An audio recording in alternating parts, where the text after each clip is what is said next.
Hello, everyone. I hope you guys are all doing well. We have another matchup from the Links Past Randomizer 2019 tournament. This one is going to be between SailorNep and Humbugh. For those of you who perhaps haven't seen either of these names before, SailorNep was previously known as SAGTG, and this is Humbugh's first 1v1 matchup. So, make sure we give them both our best here. I am Hammerbro, and I am joined today by Mercer. Mercer, how are you doing today? Oh, pretty good. How about yourself? I know this is your second match commentating for the day.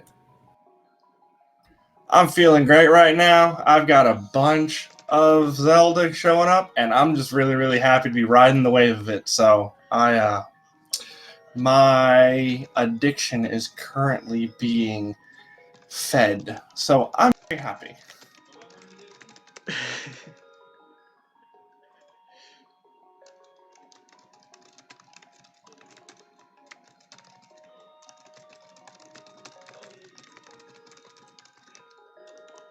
Yeah, our runners should be getting ready to go just about any second now.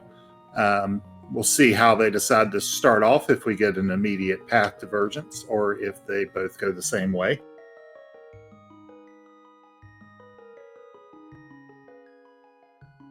Yeah, that's always one of the more interesting things to look out for. Sometimes there can be major differences in what each individual runner knows and what we end up knowing as an audience / commentary booth, because they go completely in different directions. So we'll see if that happens today. Yeah, I'm really interested to see exactly what strategy they use. Our two runners, at least through the qualifiers, were actually very closely matched. SailorNep is our 2 seed in this group, but they were towards the bottom of the second quartile out of qualifiers. Humbugh was near the top of quartile 3. Yeah, so this should end up being a really good set of matchups for everyone involved, or at least that's what I'm hoping. I'm also fairly certain that Humbugh is using a Yoshi sprite. I believe that's the first I've seen of this one. Up, and we're off. Yeah, they expressed some strong opinions regarding the Yoshi sprite, and that everybody should use it earlier today, I saw.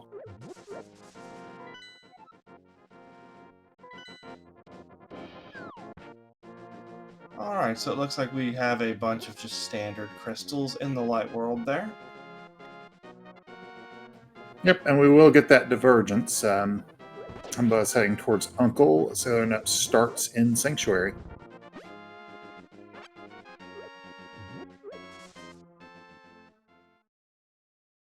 Nothing special out of our tier 1 tree pull there, just a bunch of arrows.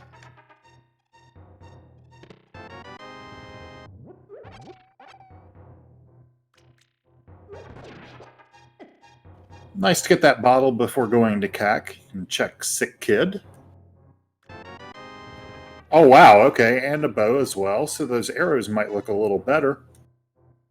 Very much so, and if you are new to this particular version of Randomizer, that is one of the main differences now. The bows are actually progressive, so you won't be walking around with silver arrows anymore. Yeah, and that's going to give them the option to do the front of escape if they want.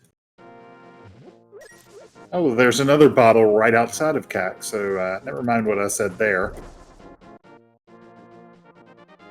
And looks like they're taking your suggestion.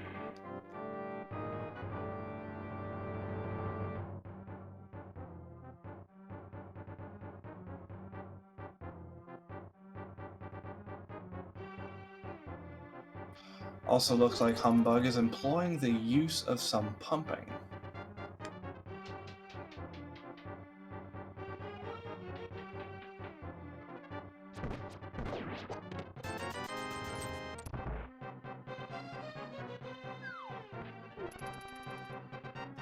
Alright, as SailorNep runs through the Kakariko town, looking for some bombs early. Not sure they're going to successfully run into any.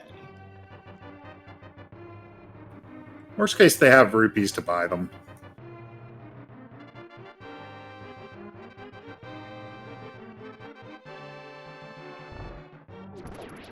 Yep, and that looks to be the route they are employing there. So no risk by jumping into the well or heading into Blind Hut. Oh, look at that mirror. So the Uncle route is pretty loaded so far. Between a weapon to do escape and that mirror to pay off doing it. Yeah, this will be interesting. Uncle and Escape are frequently something that you either do really early or don't do for a while. So it'll be interesting to see how quickly SailorNep jumps on that.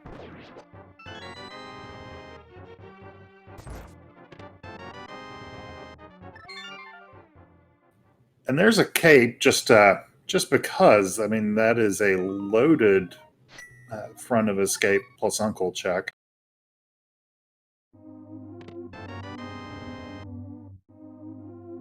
Yeah, it very much is. That cape just kind of put the final touch on it there.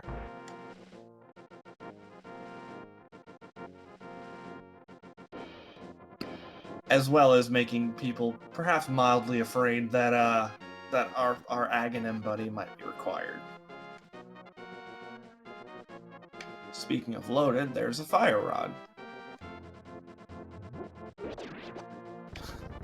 And the glove. Holy cow. Yeah, so this is kind of interesting. It might be a little while before she makes it over to Escape with finding glove and all. That said, nothing yet that'll get you up the mountain for more than the 2 items. Getting that mirror, though, would give us access to Hera at this point.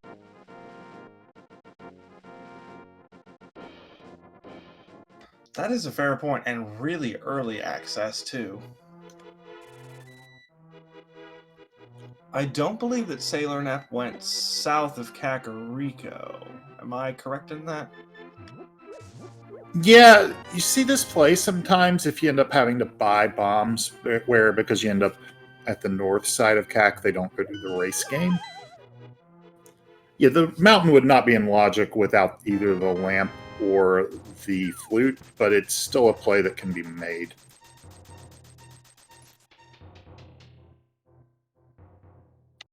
Yeah, logic is generally something that is seen as a guideline rather than strictly adhered to in these races.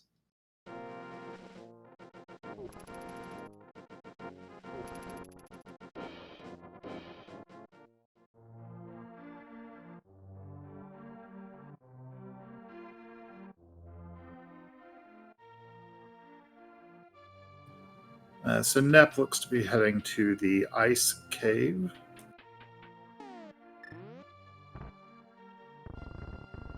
Yep, meanwhile, Humbug will be grabbing their fire rod and their power glove.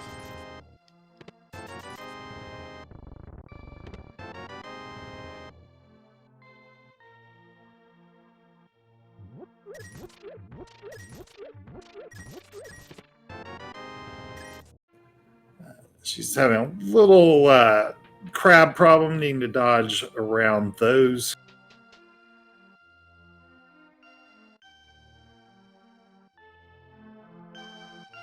Now that's also interesting. That 50 rupees will put Zora in play for Humbug, should they choose to do South Route the same way that SailorNep did.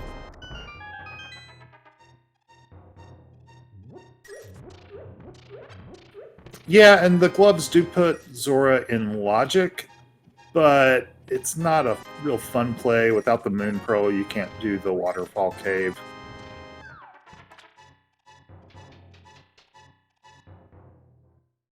That's a fair point. Watch the Moon Pearl beyond the race game, just because you said that now.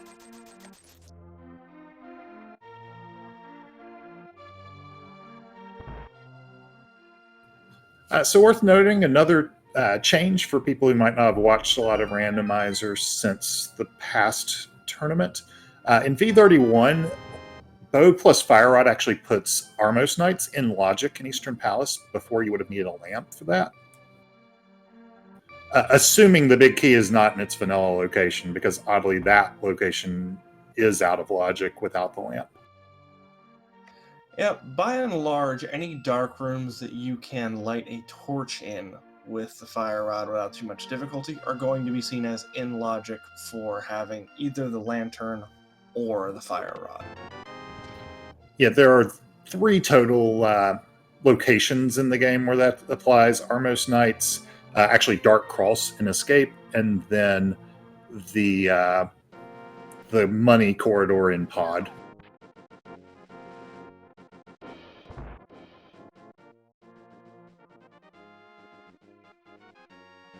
Well, that's some interesting knowledge. Sword on library ledge.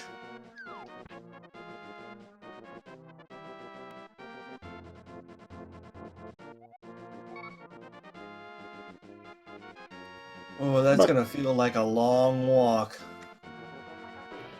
I'm just gonna go for it. Thought about leaving that behind.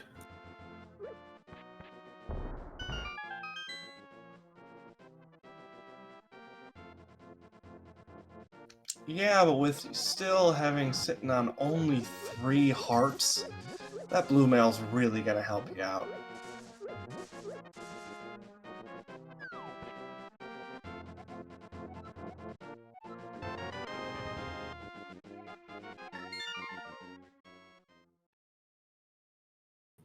Sadly, just because it's the blue Yoshi doesn't mean it can fly. But if you get red mail, it can shoot fireballs, right?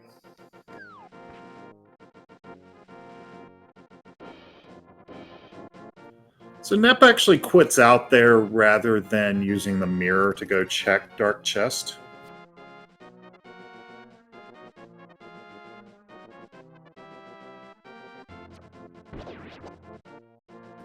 Yeah, gonna go through the back. There was not a key in the front of Escape, so it's entirely possible that chest is just the key.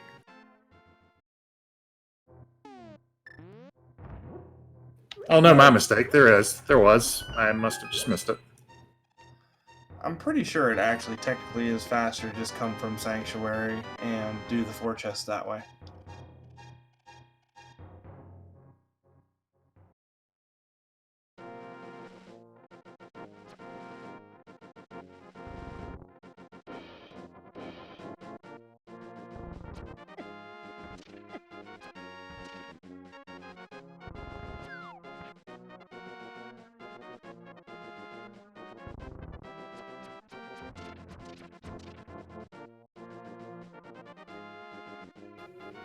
Looks like both our runners are heading towards eastern area. I would guess they're both actually gonna clear it out.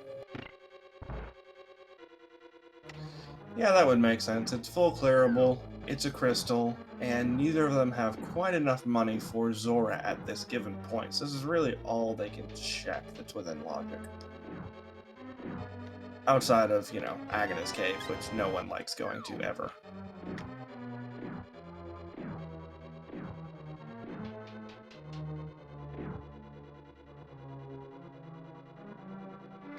SailorNep showing a little disdain for the trash that was in the back of Sosrola's hut.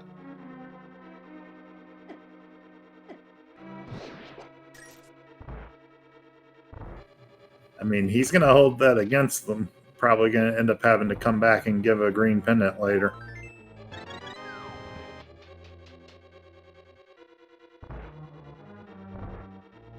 All the more reason to drop a bomb at his feet.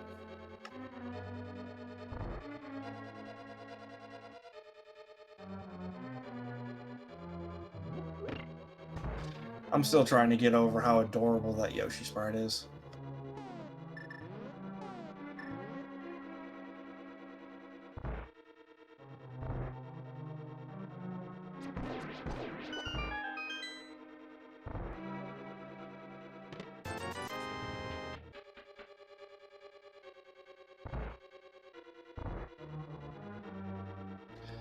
As Humbugh walks past a hint box, I would like to point out just a reminder to everyone that hints do not exist in this specific tournament format, so that's why we're not touching any of them.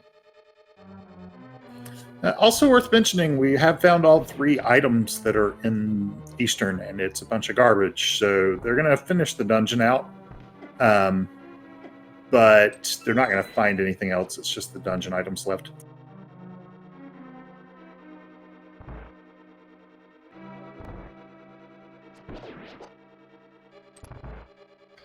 So at this point, we have to start thinking, between the two of them, the only things they haven't checked are our fish friend, and Agnes Cave?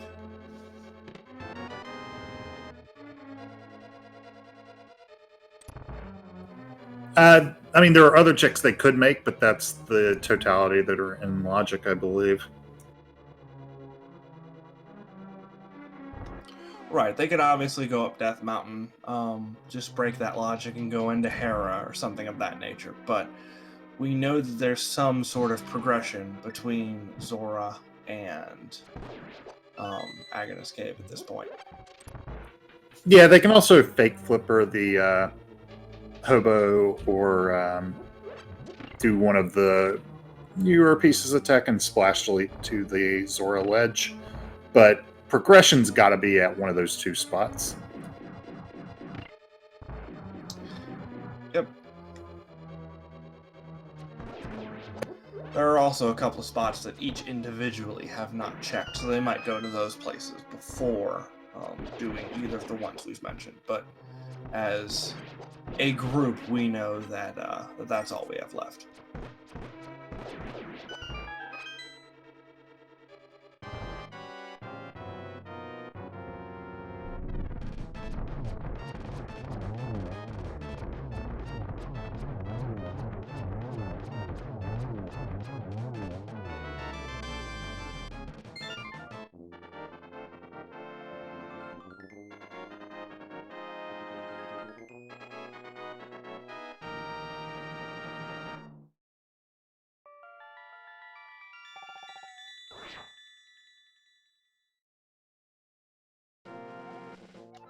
That Pokey was unkind there. Just got in the way of that fire rod shot.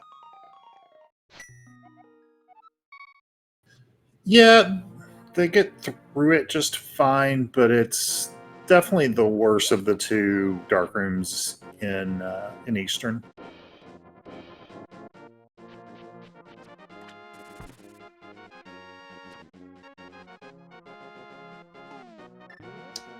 Alright, and here goes the southern route check for Humbug.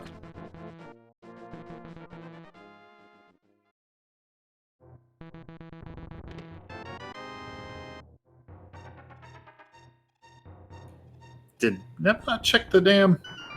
Or am I crazy? I mean, I'm not going to say that you're not crazy, but I think in this instance you are correct. I have to admit I didn't realize that.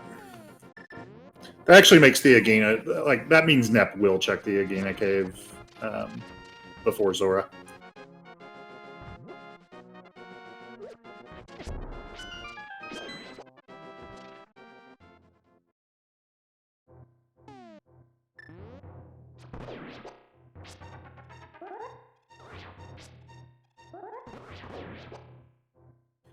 Now, if we see Lamp, that means we, have logical AGA 1 access.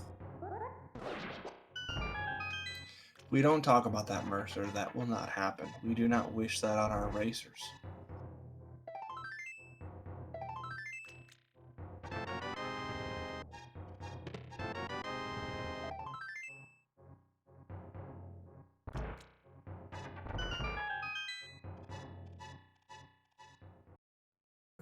Yeah, we'll see if Nep decides to pick up this blue mail.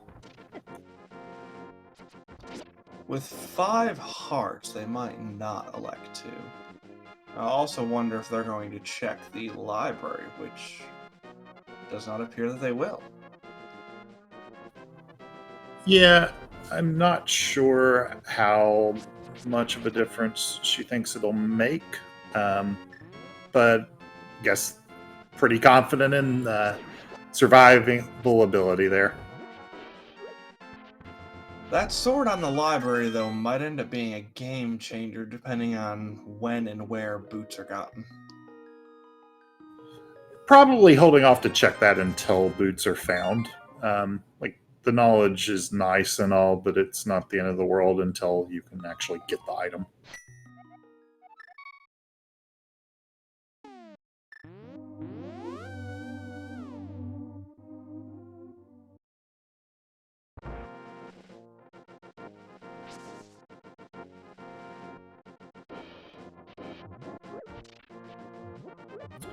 So we will see Agnes Cave here shortly. That'll be our first new check. Humbug's going to just get the... I don't think there was much of anything in back of Escape. No, pretty sure it was just a bunch of refills.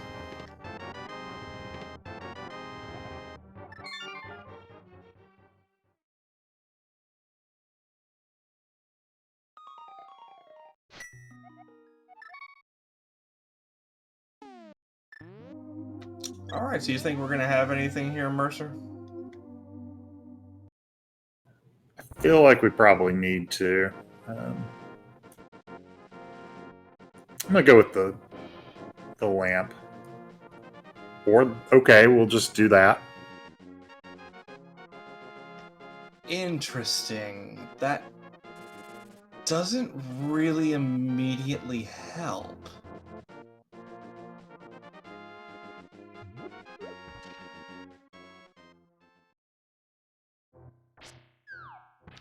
Right? I can't think of anything that unlocks on its own. I mean, it helps us out in the long run, but Zora still has to have something, right?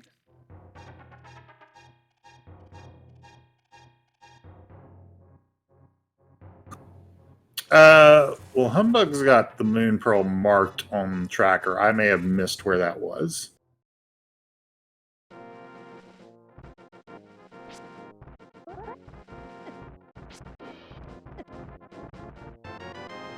Chat is saying that Moon Pearl was in the chicken hut, which I didn't see originally, and chat is also saying that SailorNep did not go there. That's unfortunate, if true. I mean, eventually they'll be forced to correct that. Assuming they remember that they didn't do it. Yeah, that is the thing.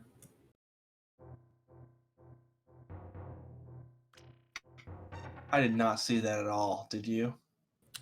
No, I'm completely missed that.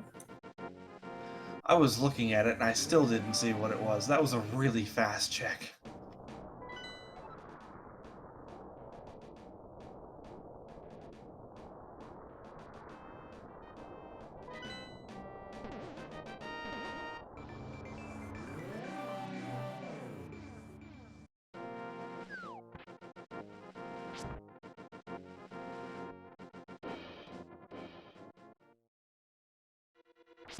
Alright, so the name of the game for the Dark World is East Side Pendants, as SailorNet decides they really didn't want those bombs at all.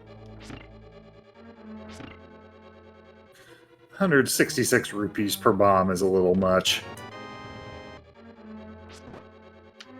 With a, with a 2 rupee convenience fee. Not fun.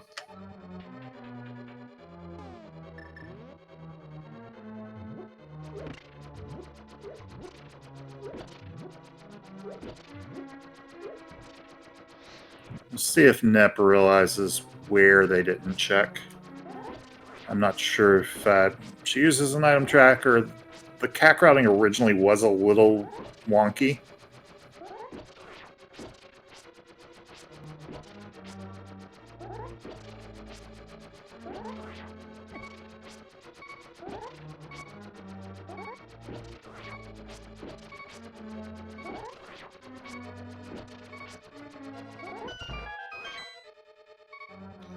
Yeah, it will be interesting to see if that's done or not. Either if they remember that they didn't do it and are deciding to just kind of risk it, hope there's nothing there, or...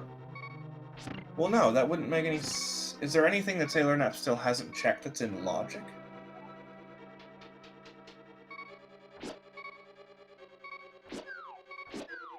I mean, other than apparently the chicken hut. We know she didn't look at library, but obviously couldn't get that item anyway. Right, so they must know at this point that they're out of logic. Because if they've gone through everything they can, then there must be something they've missed by, well, logic.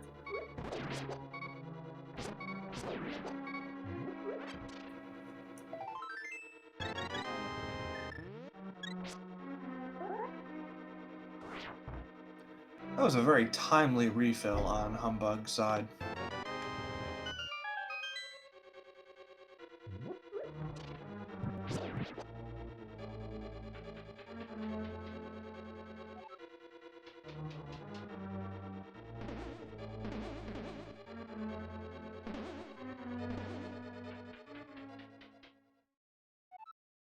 I don't think I'd ever seen the bunny, or cat sprite, I should say, for Sailor Moon before. That's a lot of the really fun part about having all these new sprites, that you get to see the bunny forms as soon as the requirements are met for it.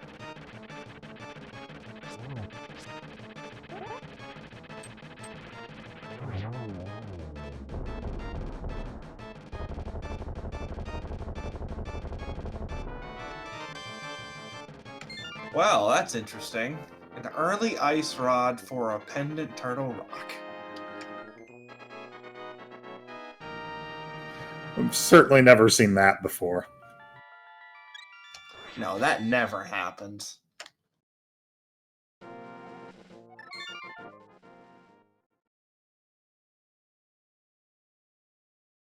Luckily, we're still a few items away from that even being a glimmer in their eyes. That's a fair point, but as a runner, you're probably still sitting there going, oh, really? Really?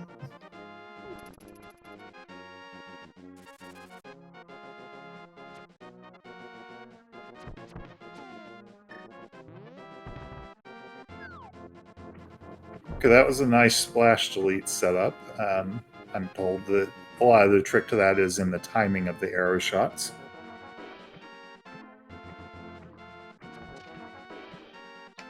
That's the first time I've ever seen that, so the only response I have is, wow, that looked cool.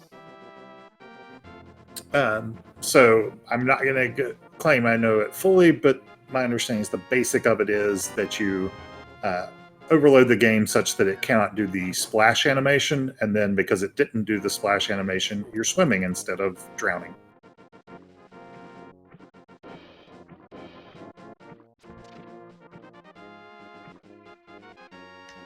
It's honestly amazing how easy it is to break this game because of how versatile it is. Like, it's so hard to actually crash this game unintentionally. You have to know what you're doing, because in any other time, the game's just like, well, you really shouldn't be able to do that, but we'll just let you do this instead.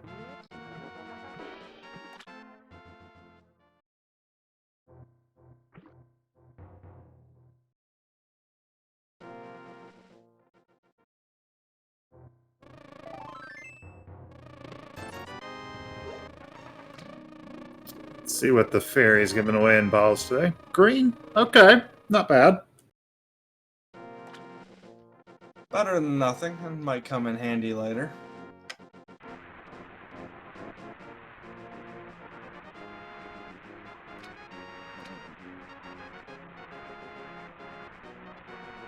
Oh, that's an unfortunate fall.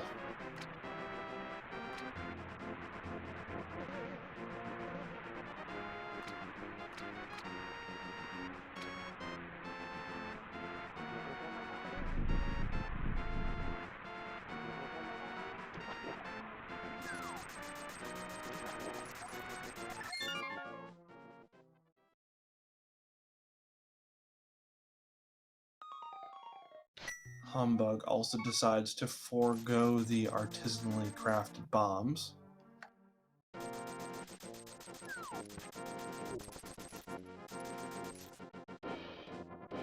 Yeah, but he still paid for them. SailorNep did a hard reset to get the money back.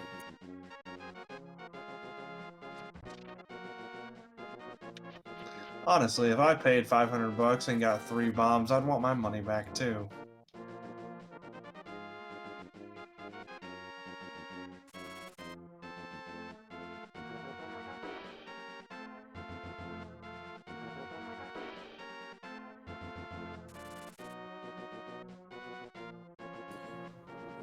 So Humbugg's about to get full Dark World access with, well, not completely full, but to get Dark World access with Mitts plus Pearl.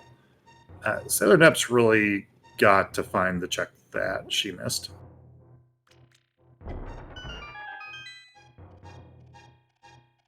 Yes, this is one of those things that could get out of hand really quickly, especially if they think they checked everything in Kakariko.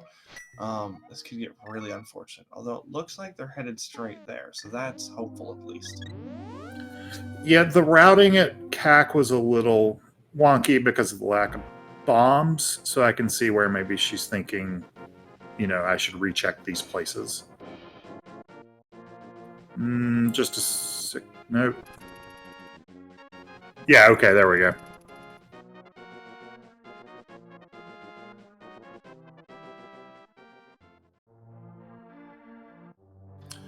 So in spite of that little mishap, that hasn't actually put her that far behind.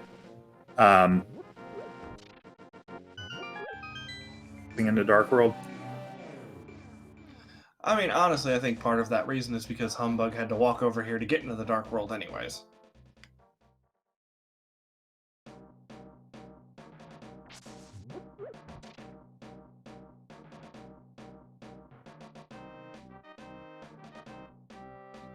Alright, so with Fire Rod, they can go ahead and get rid of Skull Woods, should they so choose. Thieves Town is obviously diffable and most likely clearable, but without the hammer, you're going to be missing one chest there. Yeah, you can definitely get the crystal out of it, but you might have to leave an item behind. I don't think I've ever noticed before right this moment that the map icon also changes with the custom sprites. I've noticed it, but I don't really pay it any mind.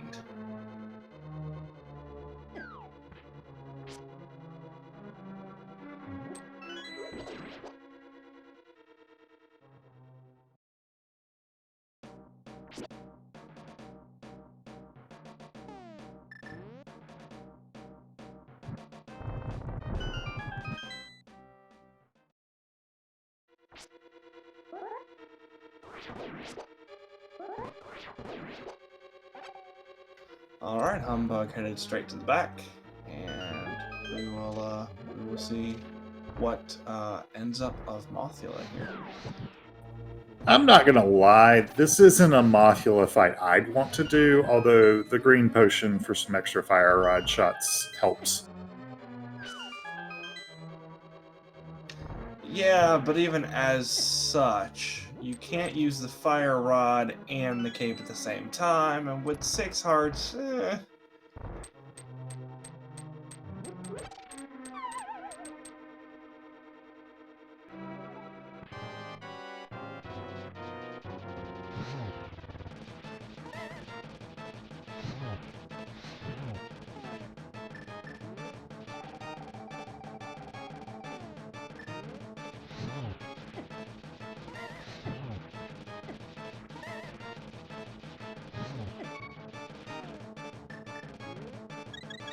Oh, I've forgotten about the red goo.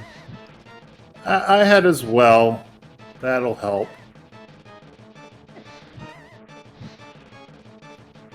Getting blocked by those spikes and some of these fire rod shots won't, though. Down to the fighter sword now.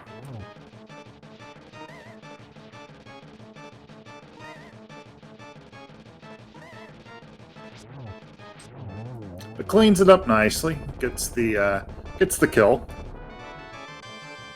And quite the reward. Well, then.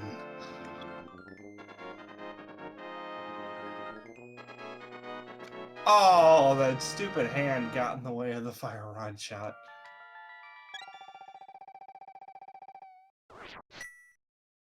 All right, so ignore what we were saying before. Thieves Town can be full cleared.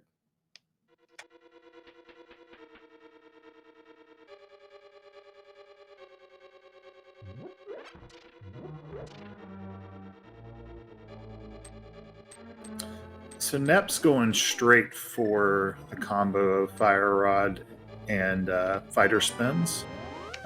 No green potion on her side, so she's just going to have to make do with more sword play. That's exactly what I was going to say. They didn't check the fairy, so no green potion there. Should still have the red one, though. And there we go. No need.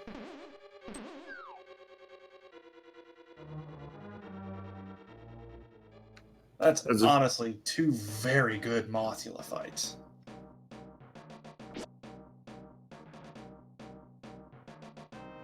Yeah, Nep didn't even have to burn the red potion, so still got that for later if need be.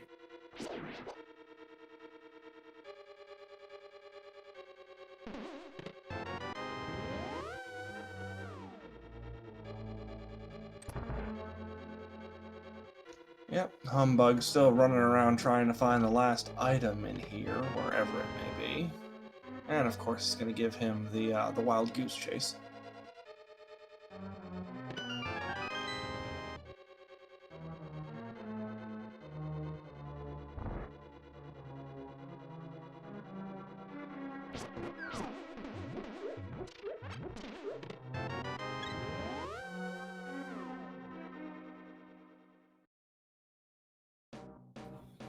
Another small change from previous versions. That room used to always have a small key, but now can have an item, and that'll get Humbug out of here.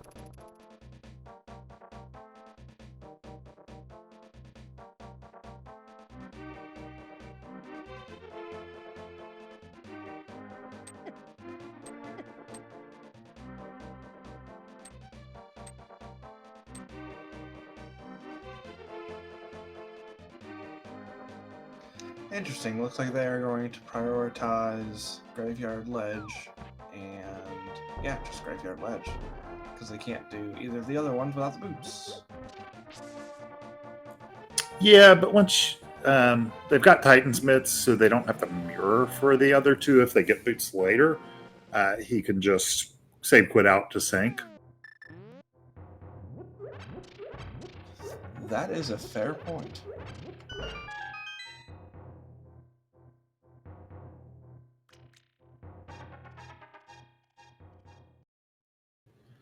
Turns his nose up at the 100 rupees at exactly pod money right now, so.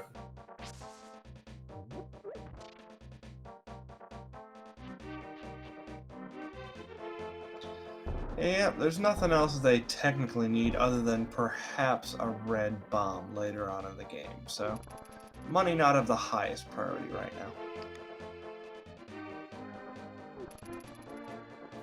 Yeah, there's dig game and treasure chest game, but usually dig game pays for itself. Yeah, you can usually pretty easily recoup any losses you would have originally attained. And there's a big 20 just in case you can't.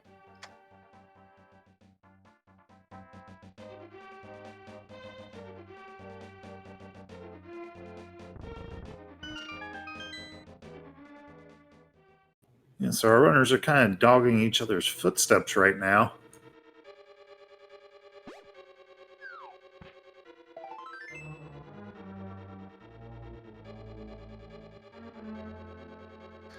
Yeah, they keep basically retracing over one another, and if this continues, it could end up being a straight-up execution battle from here on out. Though we do still have plenty of time for different decisions to be made.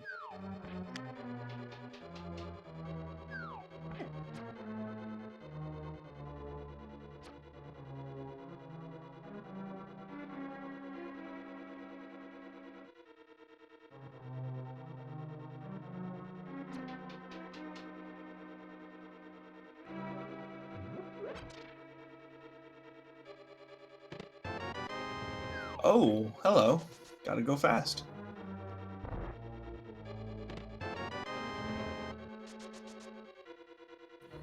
Yeah, that means that Humbug will get their Master Sword right after he leaves here. I don't think Nep ever checked the library, so it might be a while, but you're in the neighborhood. This would be the logical time to check it. Yeah, to my knowledge, Nep never did check the library, but they do have access to Smith Chain and all of that, so I feel like if they can remember it at the given time, it's something they'll check. Yeah, I mean, there's a good chance that both our runners will end up doing Smith Chain at some point in the not too distant future, or at least the Smith part of it. And you're just right there. Yeah, very much so. Humbug got a wonderful God pixel, a little assisted by the cape, but still managed to line it up correctly.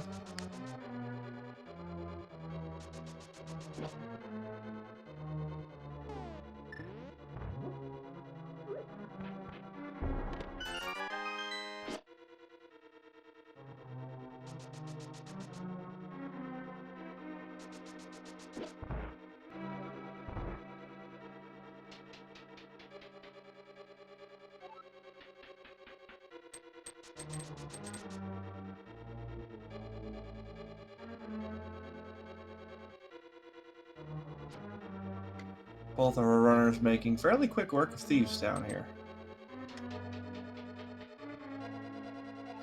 Or as quick of work as you can make with all the sprite lagging that occurs in this dungeon. The boots really help here, possibly more than any other dungeon in the game. I'm not totally certain on that, but there's a lot of long, straight corridors in here.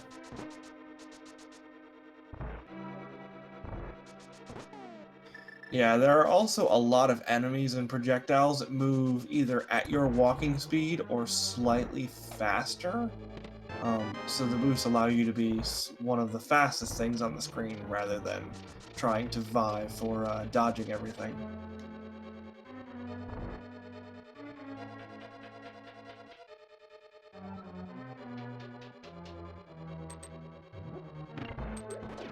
So there's Lamp to bring a lot of the things they've already done back into logic, make some rooms a little easier, make a potential silverless Ganon fight.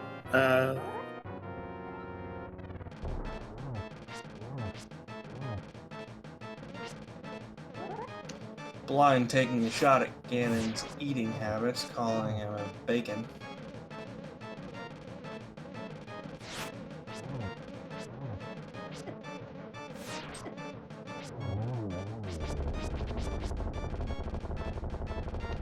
Little trouble there at the end, but still finished him off nicely.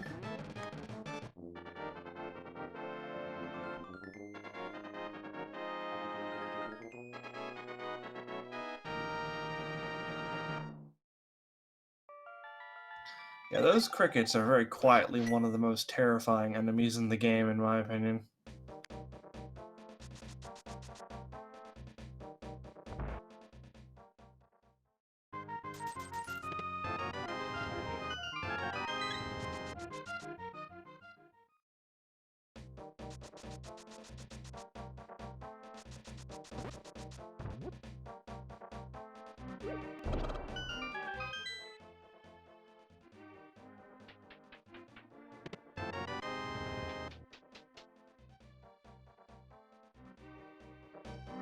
So I would just like to point out that now we have the mitts and the hammer and the cane of Samaria, which means that Pendant Turtle Rock is in logic.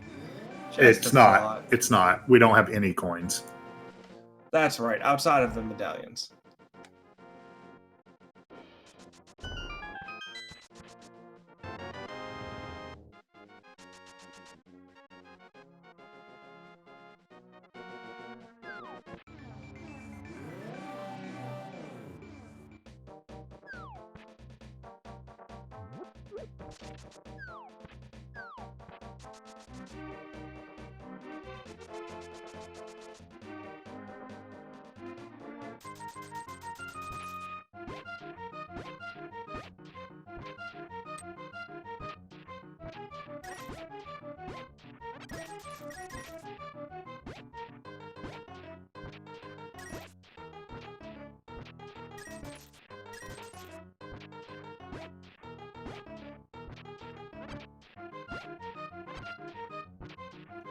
Come on now. There it is.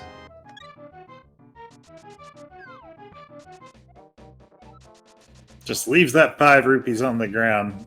I guess Humbugg's trusting that he'll find 8 somewhere before he goes to pod.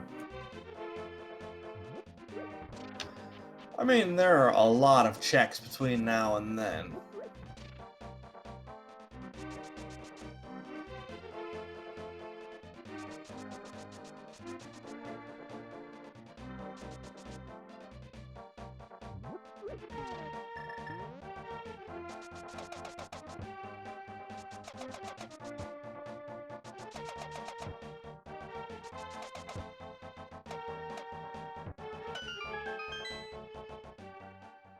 And at least for the time being, SailorNep ignoring the library.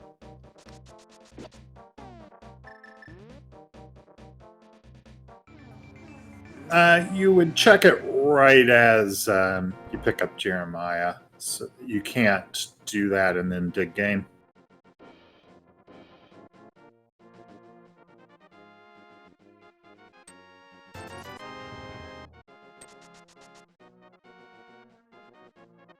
Do you want to do a fetch quest?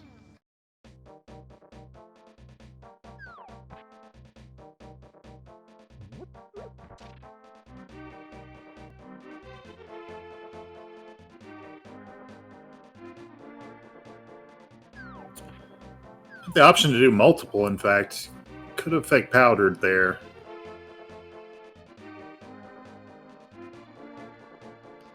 Oh yeah, that is an interesting thought. I wonder if that will come back and be something important later on.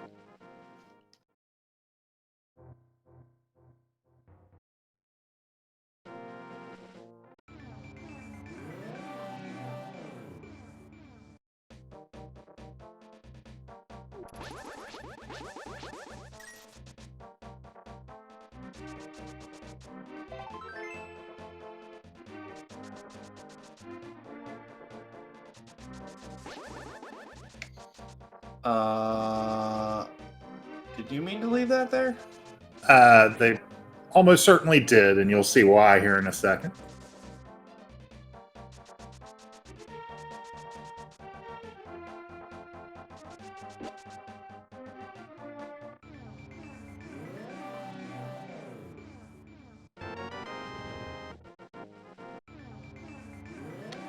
I swear, I look away for like 2 months and all of a sudden there's 4 new things that we've figured out how to do to break the game. That's a pretty good item, too. Speaking of, it looks like Nep is going to fake powder, so let's find out what this has.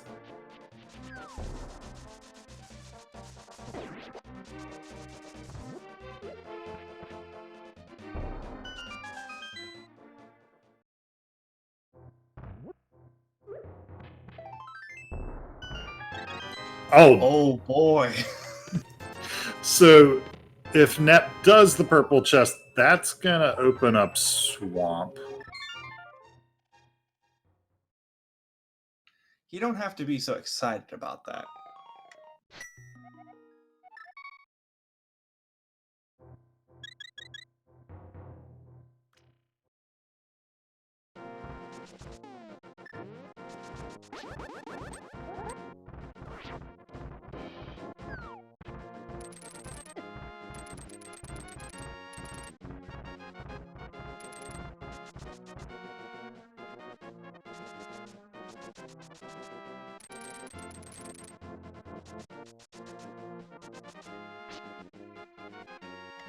Alright, and now with that hook shot, we can head over to Eastside Death Mountain for the Light World and Dark World and check a bunch of stuff.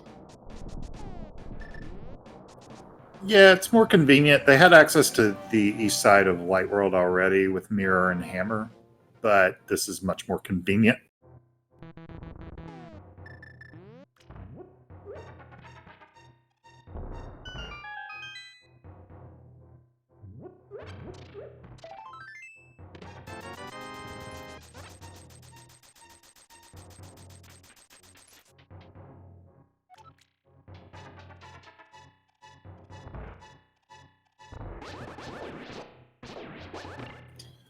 Yeah, guessing Nep's going to perform the same glitch.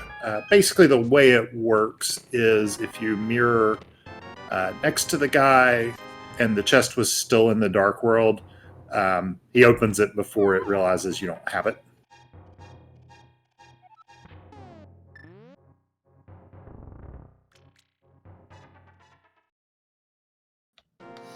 That's interesting. You'd think that someone would have stumbled upon that before just recently.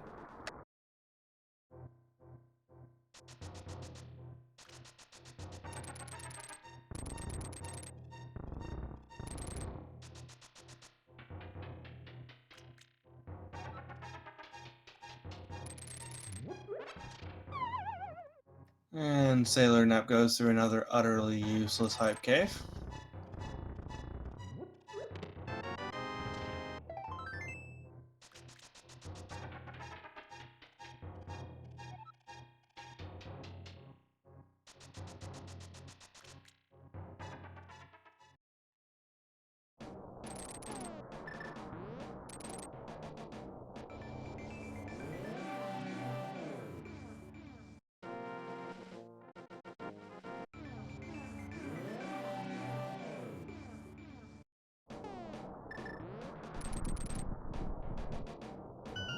Yeah, this looks like Nep is going to head towards swamp.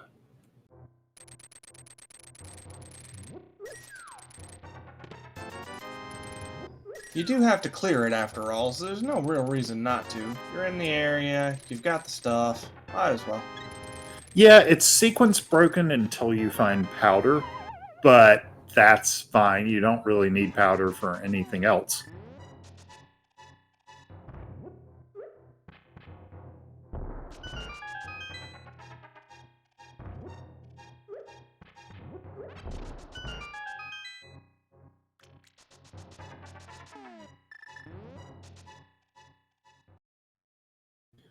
At this point, go mode is flute plus whatever the Meyer pendant is away anyway.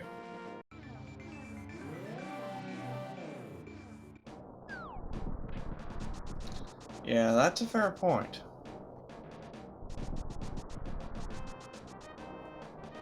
Ether for Turtle Rock.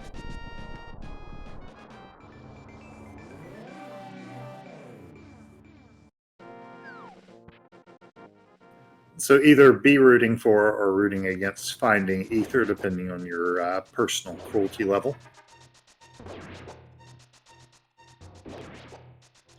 I feel like if at 15 minutes we're almost in go mode, might as well torture them for the last item or two.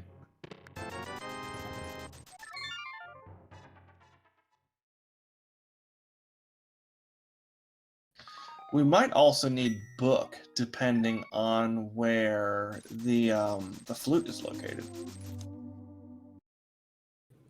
Yeah, if the flute is in desert or desert ledge, then that would be the case. Or on one of the tablets.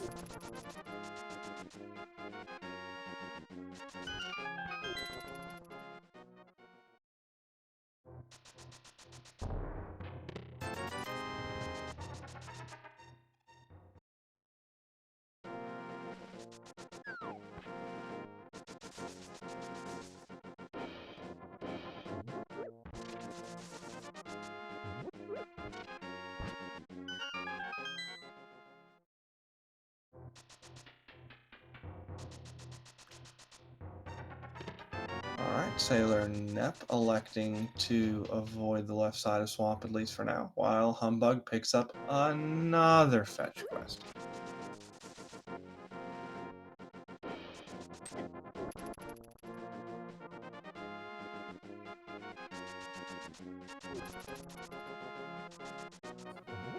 Might be about to turn in that mushroom, which will take fake powdering off the table until...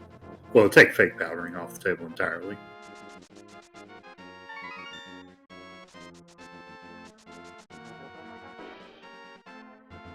I'm gonna laugh if it's vanilla powder. That would make for a really funny back check.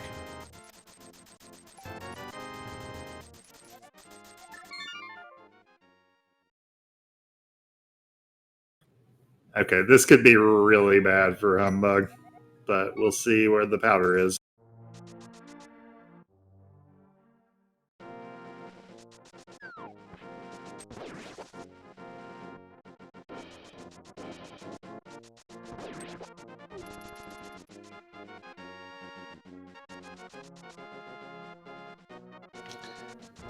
Yeah, this could definitely be one of those things that turns into a half-hour goose chase. Or, preferably, it'll be something that they just find along the way. Meanwhile, Nep doing Master Sword Argus, setting up for the spins.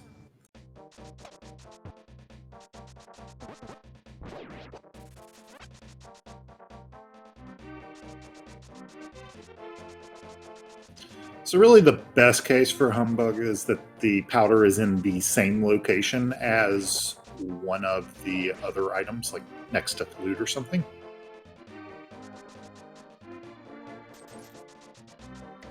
That's a fair point. I would argue that anything they check along the way would make powder, would make a not terrible powder location. I just saw powder on Laser Bridge. You people are terrible.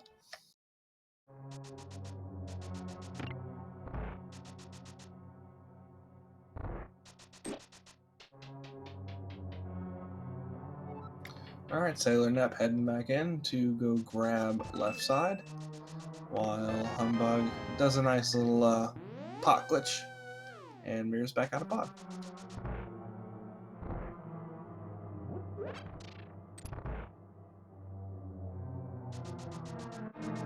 Yeah, swapping thieves for our 5/6, so it's likely she'll do red bomb after this. Interesting, bails after the big chest. The I wasn't tracking it that closely. Might have just been dungeon items left.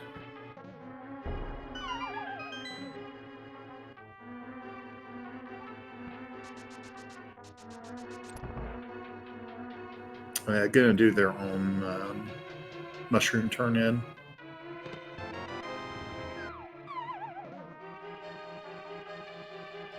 Yeah, this could still get really interesting with that powder check.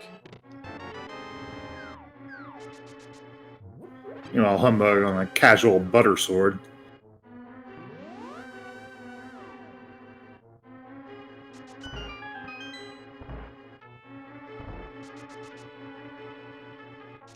I'm sure it was at least a, hey, look what I found moment.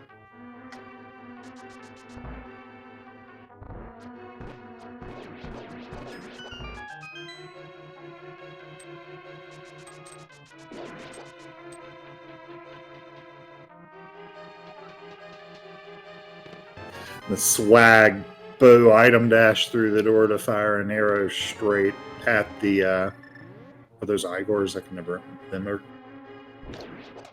Mimics. The Igors are, I believe, another name for the Cyclopses. Or Cyclops Eye? I don't know, I think Cyclops Eye sounds better even though it's almost definitely wrong.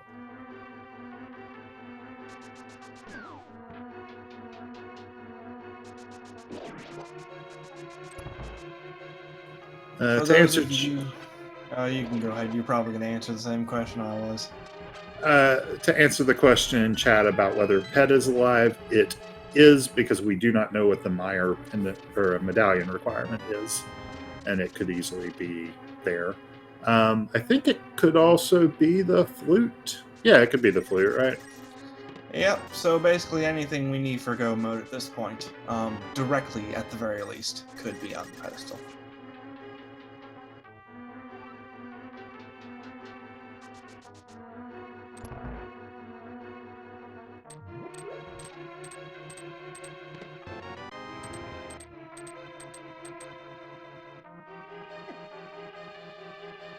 Luckily for Humbug, it cannot be the powder because ice is a pendant and logically requires flippers. That's a good point. That would be really, really awful otherwise.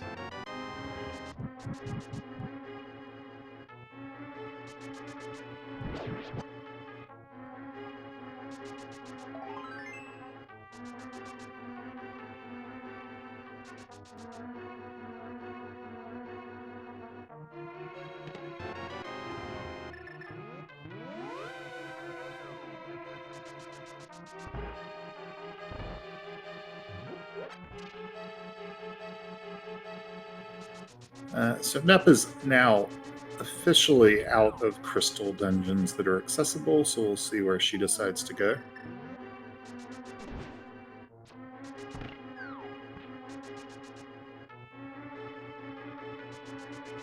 Well, given that they're here, I would assume we're going to do East Death Mountain and then probably Spike Cave. I don't think either runner has done that.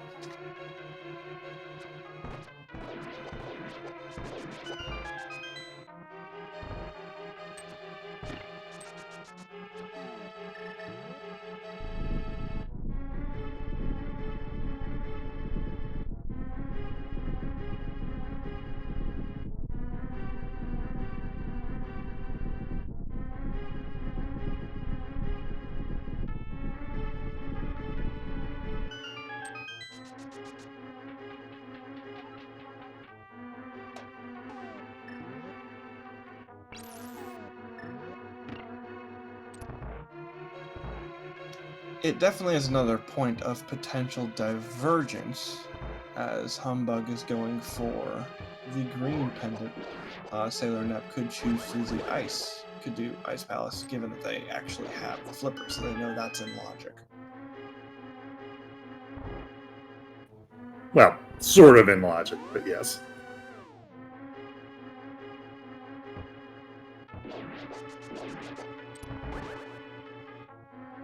Fair point. I mean, in logic, in as much as medallion or flute could be there. Yes, yeah, for practical purposes.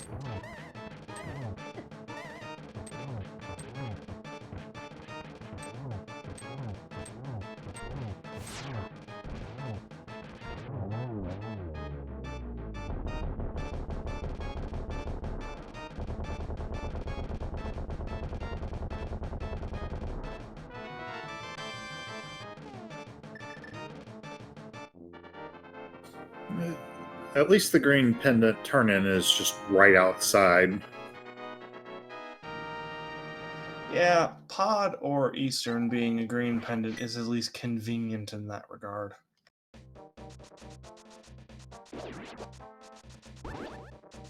It's almost like one of those is vanilla. Almost.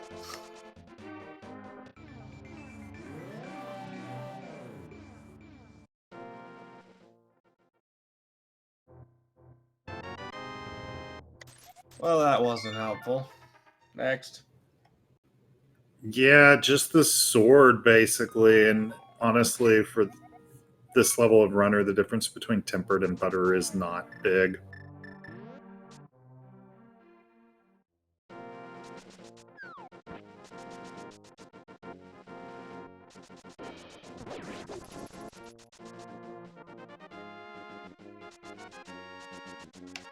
Alright, so now we get to see the other fetch quest.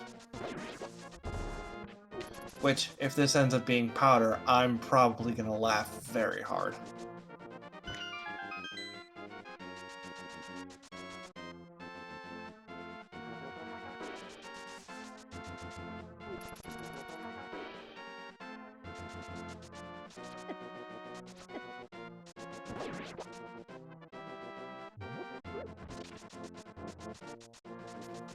I'm not totally sure where he's heading now.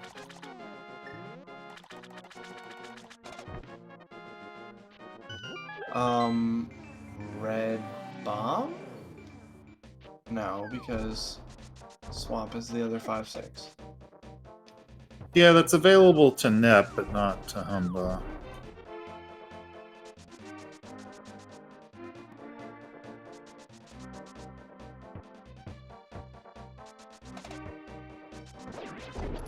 Ah, Pyramid and Catfish.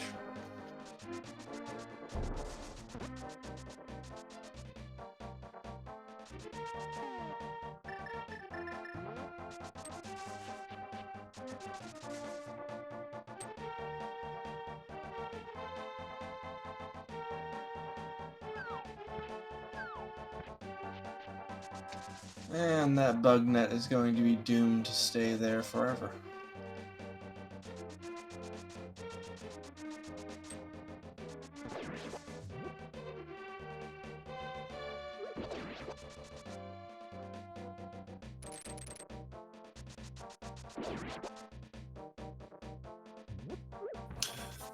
I'm going to call it before we get there. Catfish has ether.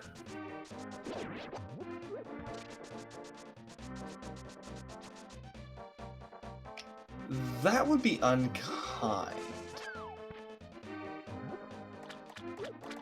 I'm not saying you're wrong. I'm personally hoping Catfish has powder. But... Oh, no. Okay. That's Oh, actually really good for humbugh.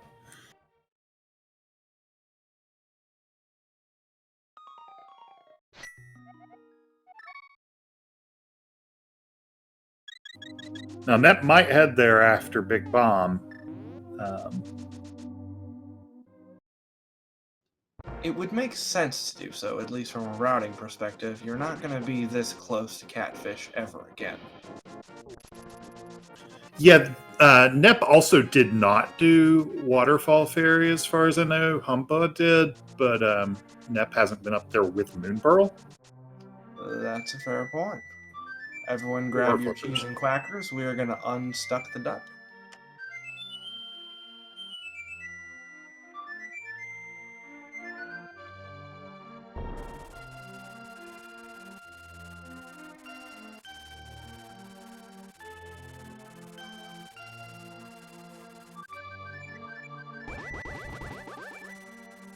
That looks like Nep's heading towards Hobo.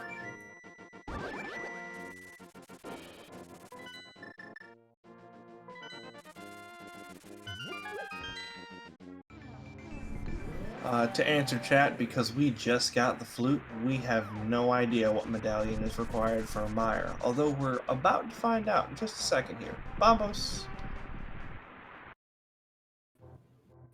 Ped lives for another day.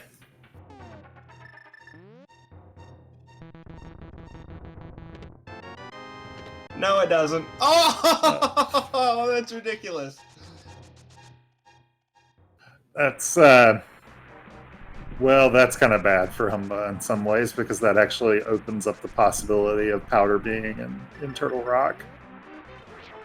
Yeah, powder could be just about anywhere at this point.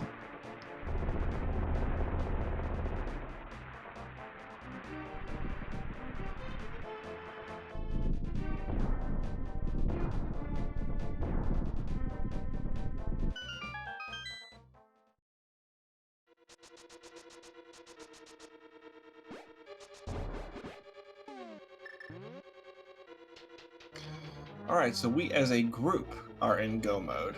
Our individual runners obviously at this point are not, but we know where everything is at least, other than that powder.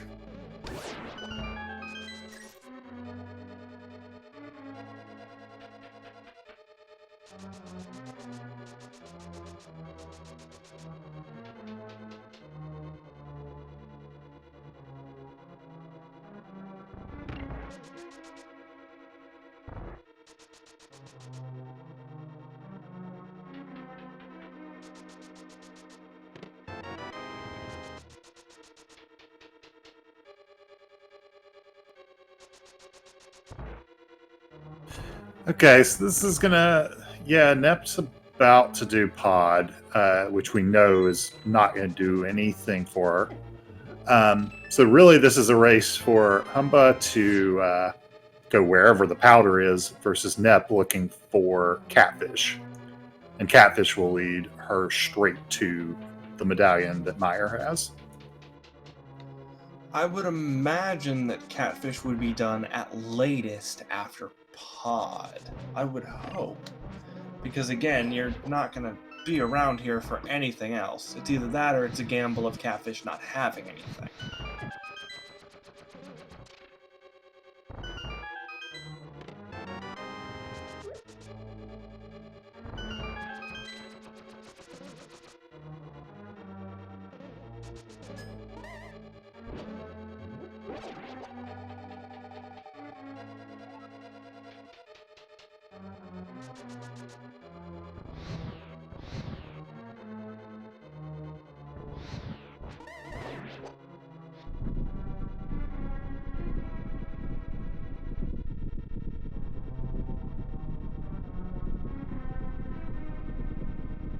Although, honestly, the fact that SailorNep is choosing to do pod at this point as opposed to going to catfish means that we still may very well have a race on our hands. Yeah, I think NEP is advanced for a couple of reasons. Number one is chat points out, oh, well, Ooh. there's the powder. Well, this could get interesting. The thing I was about to bring up is Humbugh's got 2 steps. He needs to find the powder, which he's just done, and he needs to go turn it in. But he's going to have the advantage of just go-moding Swamp completely. Yeah, that's a huge time save.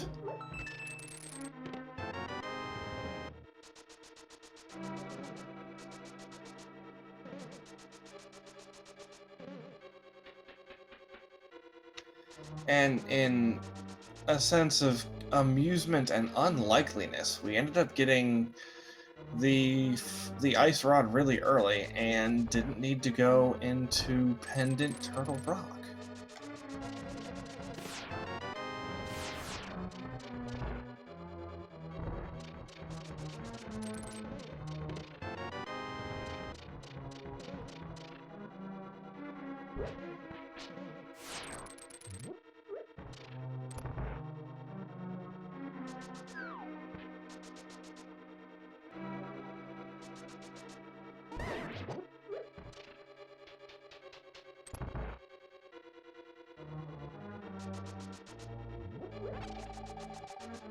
Yeah, so you've got to think Humbugh's going to do Desert right after this. But the difference between Go Mode Desert and non-Go Mode Desert is not that big. No, even in the most extreme circumstance, with boots and mirror, it wouldn't take but a minute or 2 extra.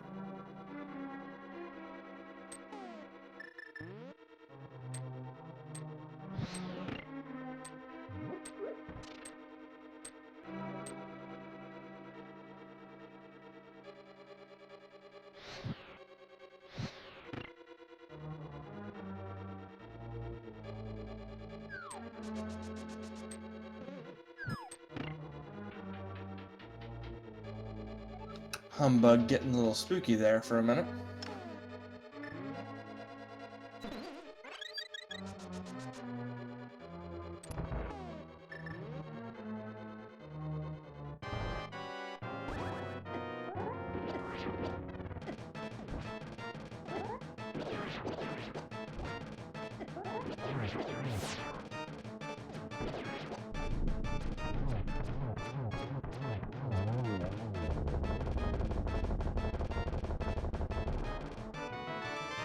Alright, and there's a lovely side of eyeball gelato.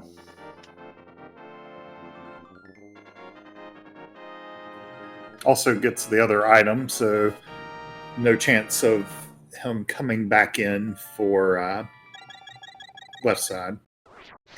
SailorNep decided to forego Helmosaur, which is interesting, given that that's the green pendant.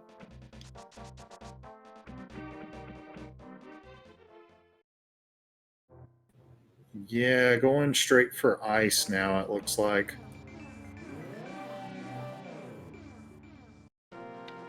Oh, that could get problematic.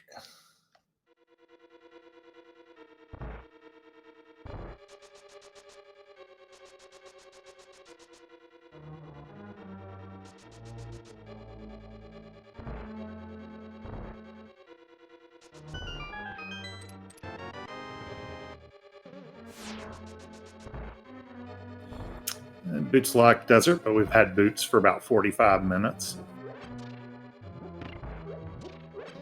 Yeah, that's one thing C didn't withhold for too terribly long.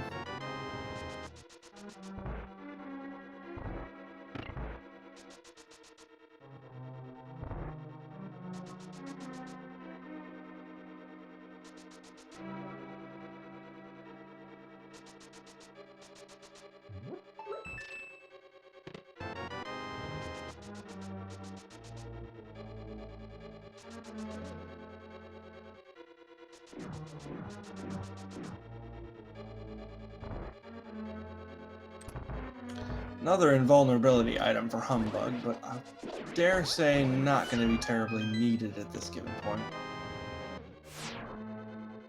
Yeah, so for those just tuning in, kind of the story of this race so far, Nep fake powdered to get flippers and Humbug didn't. But while looking for, the flippers and various other items, Humbug checked Catfish, which has our flute. So now Humbug's found the powder, but needs to make it over to actually do the check of Magic Bat. And Nep needs to make it up to Catfish at some point.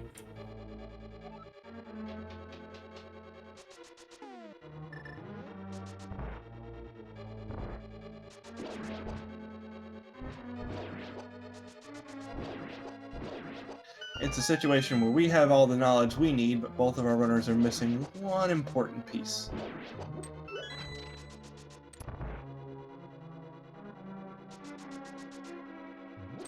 Yeah, and they've both, to some degree, orphaned the checks that they need. That is the swaggest clip in Ice Palace. I think I just saw that for the first time the other day. It really is. It looks really, really cool.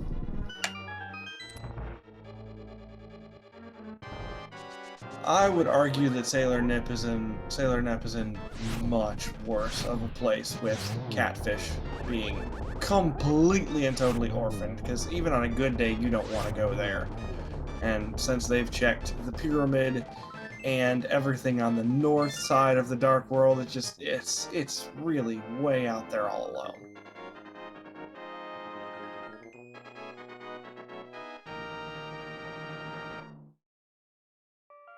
Yeah, it's just really down to now the problem here is Humbug could get drawn into Turtle Rock. There's no chance of SailorNep ever getting drawn into Turtle Rock because Ether is locked behind the flute. That's a fair point. I guess we'll see what happens here after we do a quick checkerboard cave.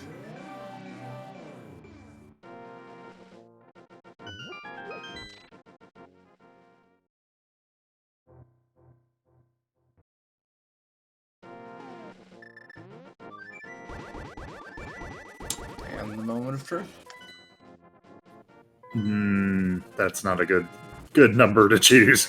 Oh no! Oh boy!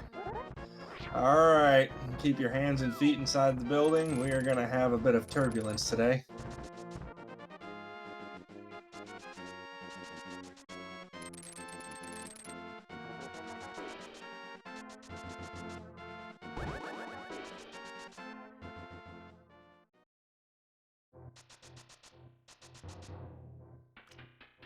So I guess now the question is, where will SailorNep go after Ice?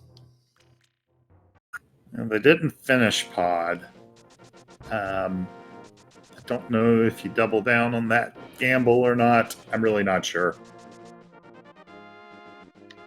Yeah, so at this point they'd be looking at Turtle Rock. No, they can't get into Pod... TR. Sorry, that's right. So they're looking at either Green Pendant or they need to be really careful. Or Catfish, I believe. I'm pretty sure everything else has been done.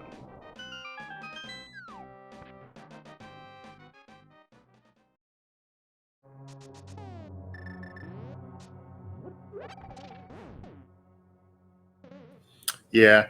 Worth noting, they also, once they find their item, they are going to have more time left than Humbugh is, because Humbug's going to have a go mode swamp. Nep is going to have both desert and mire. Now, it was a very friendly mire, but it was also a very friendly go mode desert. Big Key was just sitting up on the torch, and then they'd be able to just mirror out and continue on.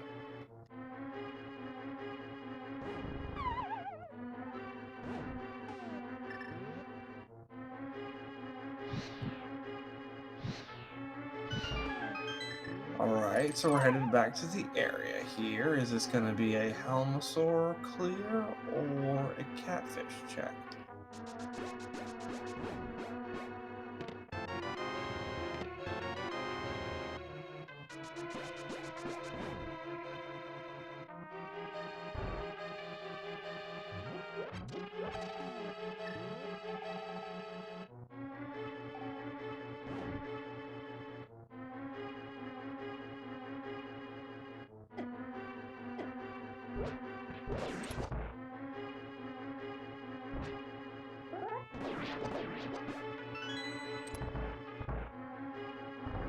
There's also the potential of humbugh being led astray by whatever they may or may not find here in Turtle Rock. I mean, sort of. The book can add a couple of checks. There really just isn't that much that they don't already have. That's fair. I was mainly referring to the book. Between an ether tablet check and a bombos tablet check, that could get ugly. Bombos, yeah. Ether is not that far from where they're at now.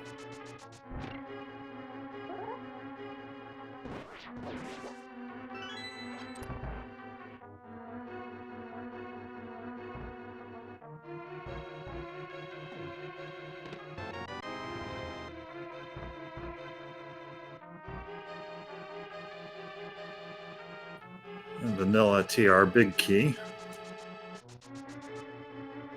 Because, of course, it has to be there. Now, hopefully, humbugh realizes that Ice Palace is out of logic. I have seen people dive that when flippers are their go mode, but hopefully they will realize not to do that. Yeah, you really don't want to turn this seed into an all-dungeon seed if you can help it.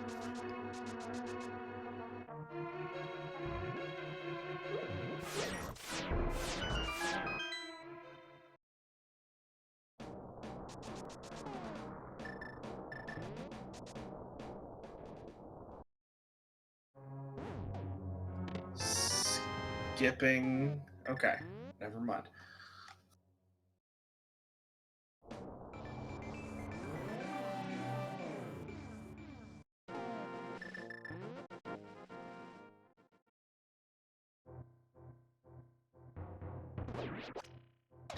I was going to say that it was very odd that humbugh would be skipping Mimic Cave, only needing one item, but then he turns right back around, so...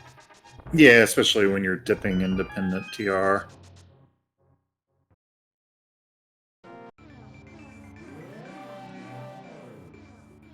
So Nep gets the green medallion. She's going to presumably, or not medallion, pendant.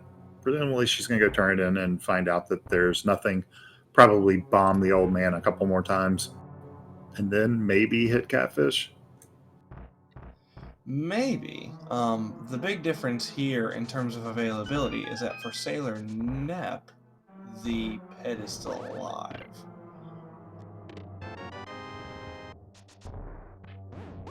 No, not unless she finds Ether, which she won't.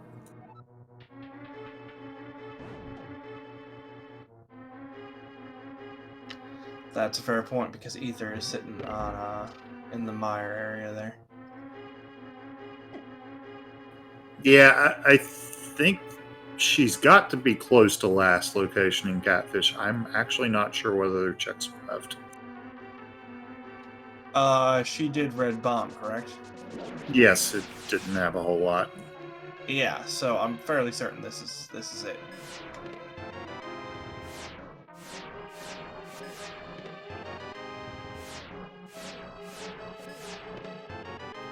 There's silvers for humbugh.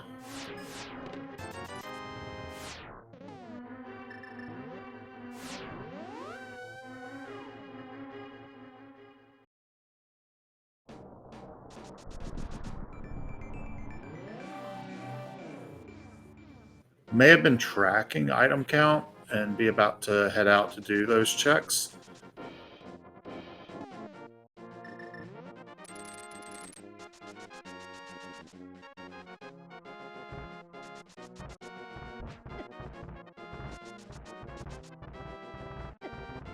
Or yeah, Spike Cave. Nep did that earlier, but humbugh did not.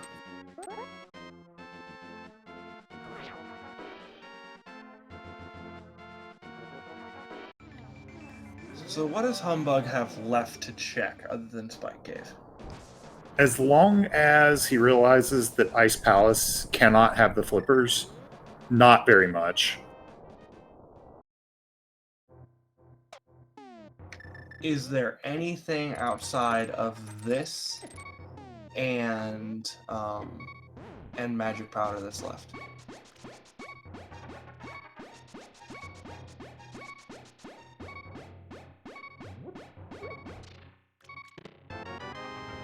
Yeah, I don't think so.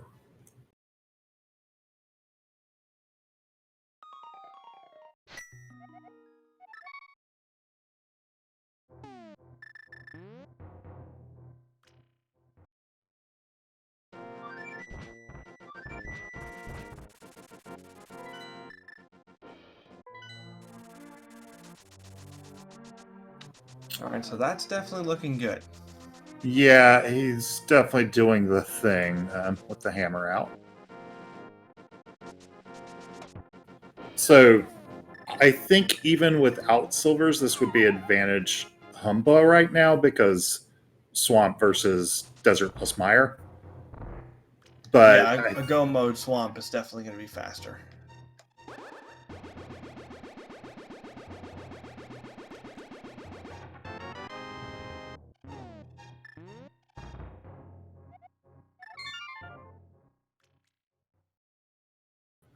so at around 123 and 124, we enter go mode for both our runners. Although I do find it amusing that they've both expressed their displeasure in similar ways with the bomb dropping and all. I mean, they were very different last locations, but they were both very last locations. They must both feel very behind. It will be interesting to see if it affects either of their psyches going into the execution-heavy portion of the race. Yeah, they are, loaded for bear with that butter sword.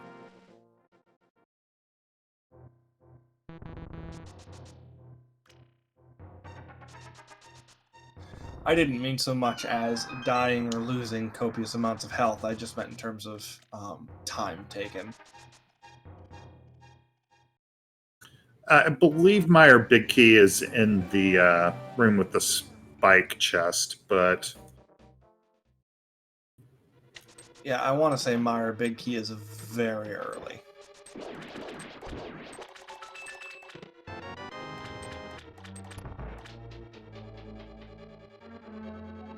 okay, Chad is correcting me, and it's the button chest, but that's still a fairly friendly Meyer.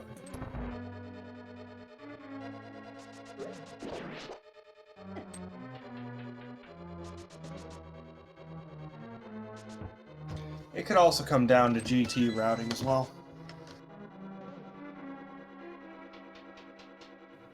Yep, I don't think Nep is this. I do think the advantage is slightly on Humbo's side.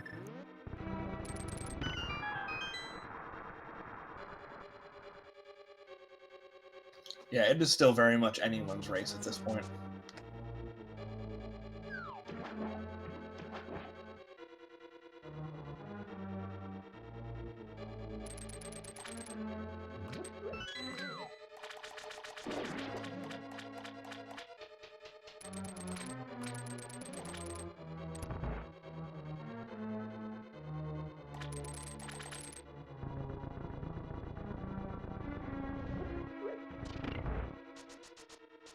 To answer chat, I would actually be very surprised if there's a runner who's qualified who doesn't know Silverless.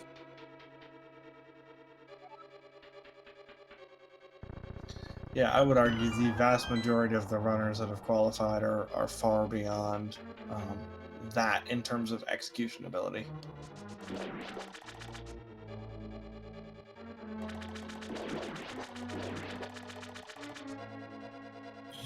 Which isn't to say that silvers aren't still an advantage. They're faster. Not as bad as like the Master Sword difference where it's 24 spins.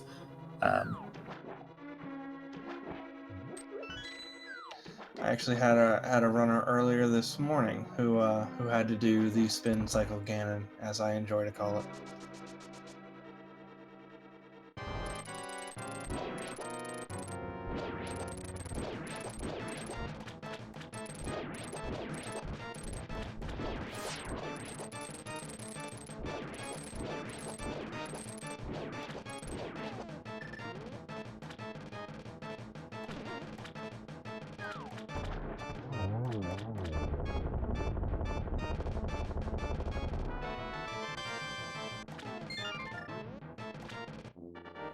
So last crystal drops for humbugh at 128.30. They're both going to have a mirror flute climb, so we can judge a lead from there. The bot is currently in the shop for repairs for the big key guessing game, so I believe it's just going to be for fun, but go ahead and put your numbers in the chat if you want to. What you got there, Hammer? I'm gonna go ahead and say 16. How about you?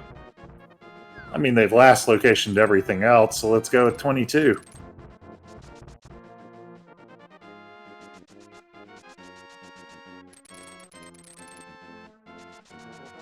The seat has been mean to them.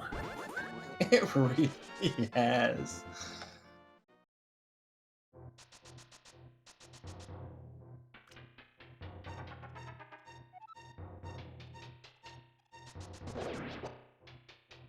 I'm fairly certain to answer the question in chat. Anyone who has actually found a big key in Tile Room doesn't love Tile Room. But that's just me speaking from experience. Everyone else might not feel that way.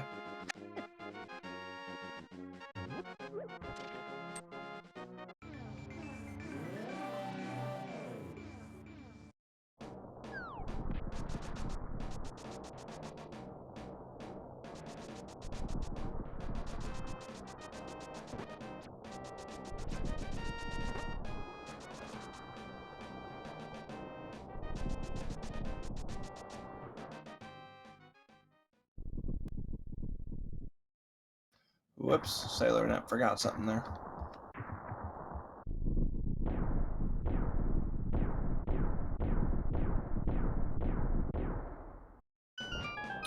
Yeah, I mean, both runners presumably feel behind. It's entirely possible somebody does the crazy tile room gamble. But no, it looks like humbugh's going left.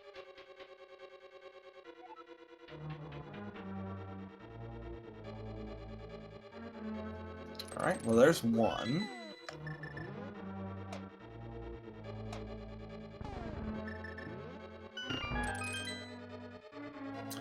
Yeah, we'll see if humbugh does DM strats or something. If not, this could be an opening for Nep to make up time if it's in Hope Room.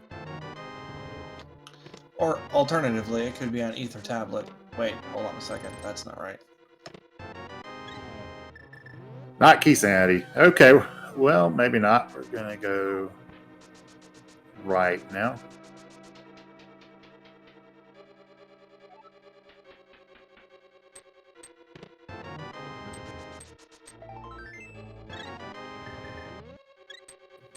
Looks like about a 3-minute gap.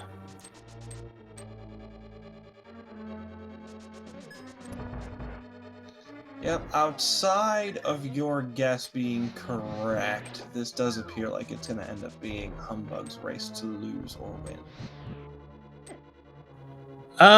Full left side, big key. Until we see the big key, I'm not sure. I don't know if Nep has particular patterns that she's known to take for GT.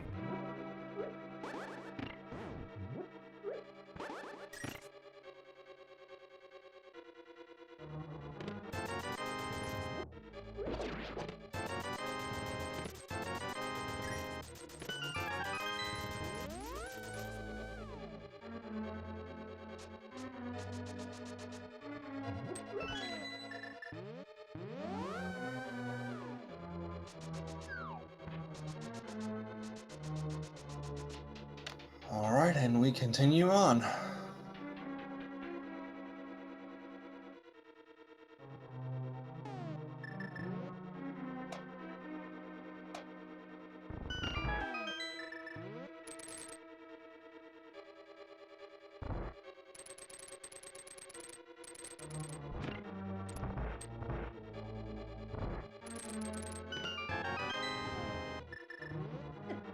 Don't see it there very often. I don't know. I think you see it there about 5% of the time. Might be closer to 4.5.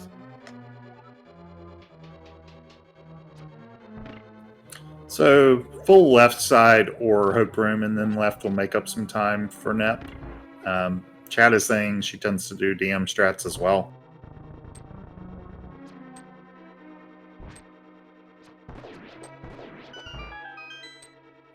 That would be unfortunate, but we'll see how it ends up going here as Humbug absolutely annihilates some red mimics.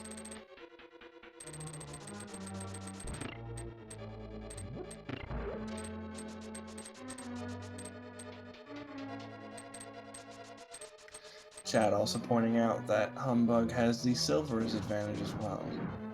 Yeah, I think it would take something unlikely for Humbug to lose at this point. It's not impossible. It would take like a cannon fall or something.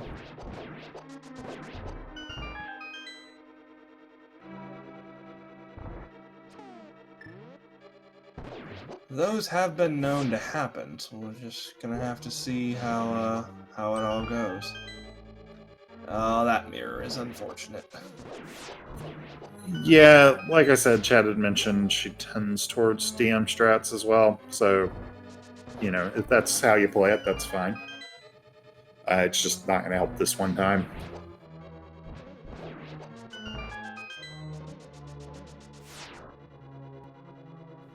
That is fair. The game is not over until that done happens. There's always, somebody glitches out crossing the bridge or the like. This one's gonna hurt. Oh, gamble in the full tile room. So, as I'd said, if you ended up being correct with your key placement guess, it would have helped out SailorNep quite a bit. I really don't blame them for this. They have to feel incredibly behind. They aren't incredibly behind, but they were behind. So yeah, it's a really different headspace when you're doing a race like this, because you have no idea what your opponent's doing, and it's really easy to just assume that they're omnipotent with how they've routed things and done things. So even when you route well, you feel like they may have routed better. When you last location a bunch of things like this seed did to both of our runners, you generally feel like you are so far behind, it's absurd.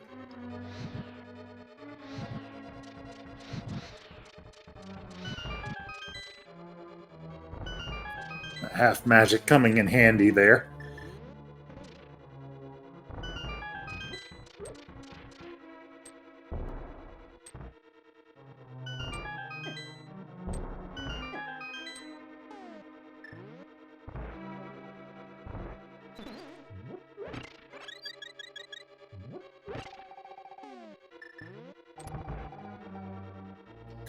Alright, let's see if Moldorm 2 can even the odds just a little bit.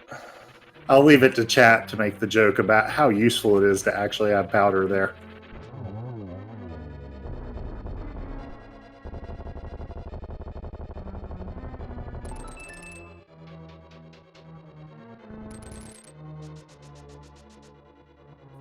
But meanwhile, Humbug's going to be heading into Aga 2. Yep, the geometry wars strike yet again.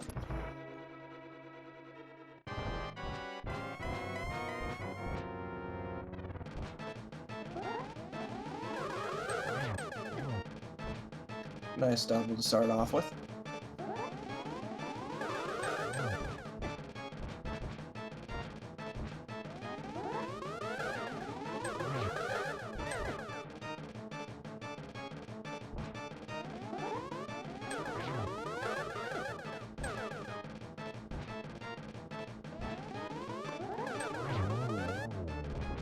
All right, 2-1-1-1-1 for anyone keeping track at home.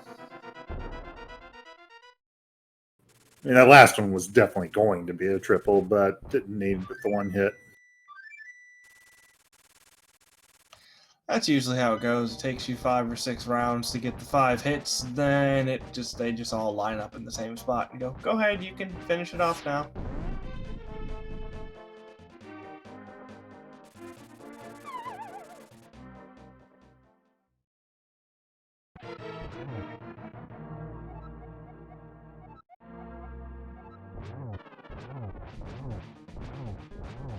And a perfectly reasonable question from Ganon as he gets ready to face off against his nemesis Yoshi.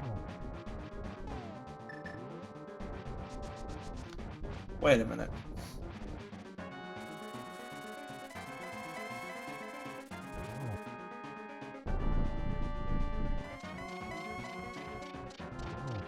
Are we paying Yoshi overtime for this?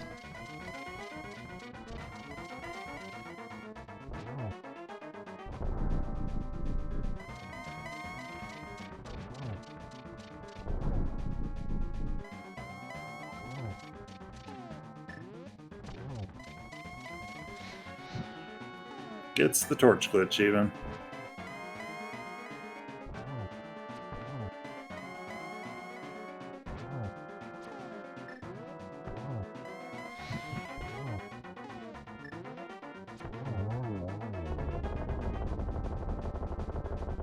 Similar to Agatu, gets the setup for the triple on once he needs one hit.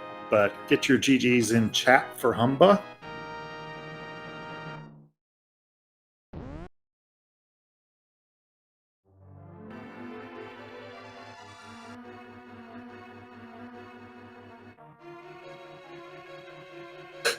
Well, at least it apologized. Oh, there's more words.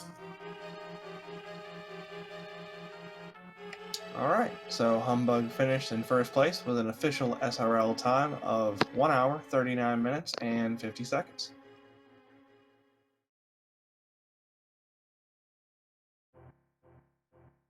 Yep, Nep heading into the Helma 2 fight here.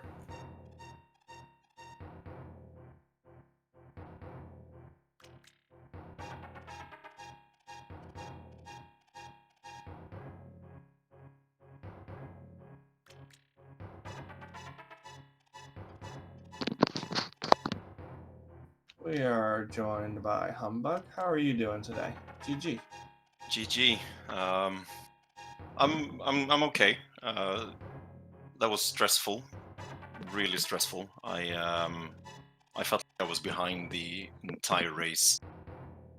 Well, not the entire race, but when I started to realize that I wasn't gonna find flippers for a while, I started to mildly panic. Turns out I last locationed it, so. But I guess Nep basically did the same thing with flute, so. Yeah, I saw you guys were talking about it in the SRL chat. Mm-hmm. It was not a kind seed, to be sure. I'm kind of kicking myself for being too quick to turn in the mushroom at the witch. I should have just fake powdered. But at the same time, the only time that was convenient for me was when I was done with Thieves Town, and I didn't want to spend the extra time running back and forth to the portal. I realize now that I didn't have to do that because I had the hammer and the mirror. Huh. Hindsight and all that, it's a lot easier to keep track of when you're not trying to murder them in front of you while doing it. Exactly. This was my first 1 versus 1 tourney race for me, so I blame the jitters.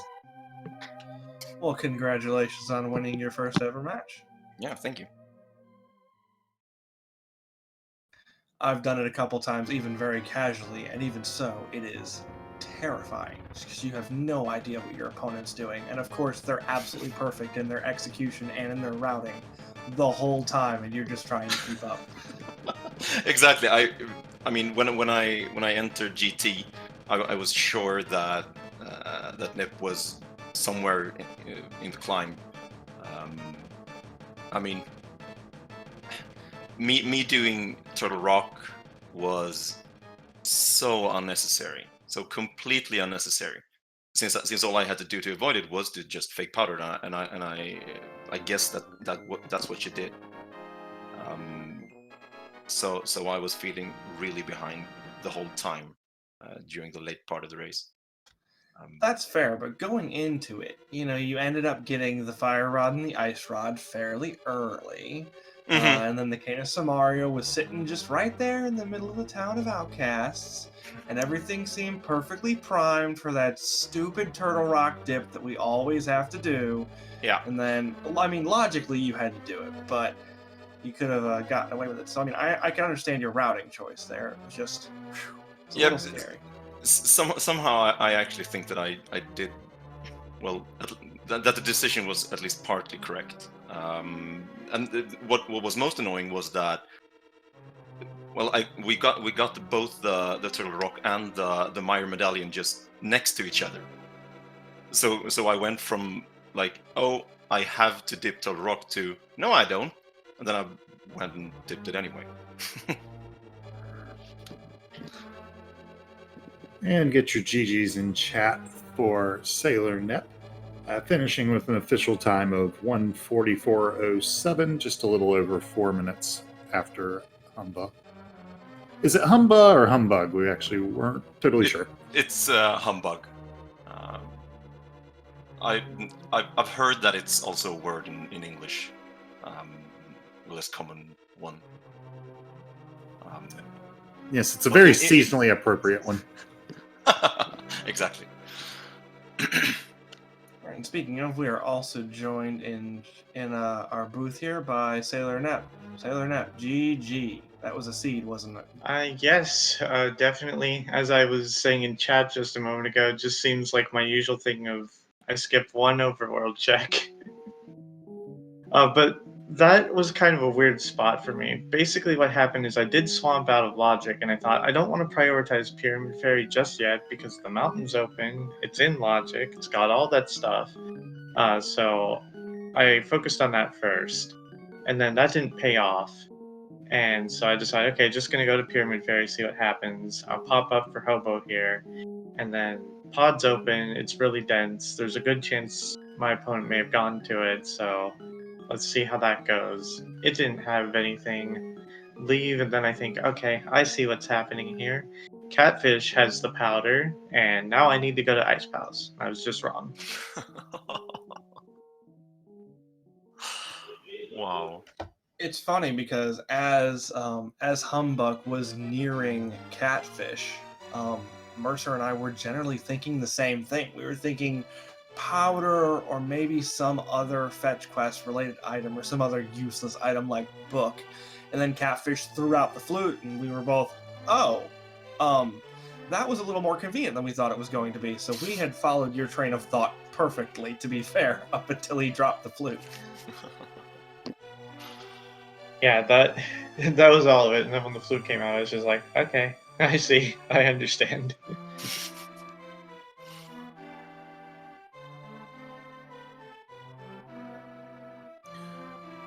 Yeah, now going back a little earlier in the race, I wanted to ask, did you know you had skipped the chicken hut, or did you just think to go back and do double check? I was getting very confused, and I was going to have to just start going to random places. I was concerned that maybe I miscounted items in Eastern Palace, but I have this habit. Every time I go in the chicken hut, I always pick up the little pot with the cuckoo under it, and that's my little thing I do. And I realized I don't feel like I did that in this seed. I wouldn't skip doing that ever. I won't do that in an Randomizer seed. I'll have like 3 red guards chasing me around the room. I'll still pick up that pot because it's just my thing. And so thankfully that saved me that realization. Yeah, routing Kakariko without bombs can really be a pain because then you start down south, and then if you want to do the library, then you have to go back from south, get the bombs, do the chicken hut, do all the other stuff, and then go back. So it does become very convoluted. Yeah, who likes all that walking, right?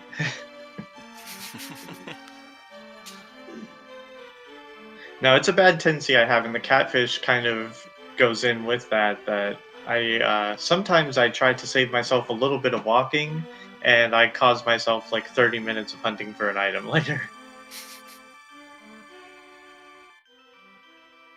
We were actually both getting really, really worried because you isolated Catfish pretty hard towards the end there. We were like, oh, he's going to do everything but that. Yeah, in hindsight, I probably should have run up to Catfish and then just popped into the portal after Waterfall and then swam up to Hobo instead of doing the other thing. That would have worked better. You make mistakes sometimes, and that was mine. Yeah, it's definitely easy to overlook something or to just misprioritize something when you're running around like a chicken with your head cut off while trying to figure out what you're going to do next. Yeah, the game can definitely be pretty tricky. So, out of curiosity, looking to game 2, have you put any thought into which setting you might change? You don't have to tell us if you're not wanting to. I'm not sure how far in advance people are doing. I've already been told what it is. Yeah, we're going to go with standard mode because my thing is I have noticed that my win rate tends to be a lot higher in standard mode. And that's probably because I never had to fret over when do I route an escape. You don't have to think about that anymore. When did you do escape? I did it pretty early, but it's still something I stress out about. Okay. All right. I routed Uncle at the beginning, and I didn't escape immediately. So that was good. It was actually funny because you ended up grabbing that bottle of red goo, and we're like, Yeah. oh, that's going to come in handy. But then, of course, there was a bottle with a bee in it up in Exactly, the forest, so it didn't end up mattering. My thoughts exactly. I was happy for a moment, and then when I got to Lost Woods, I was, oh, dang. I still had the mirror, so it was good, nevertheless. But the bottle had made it even better.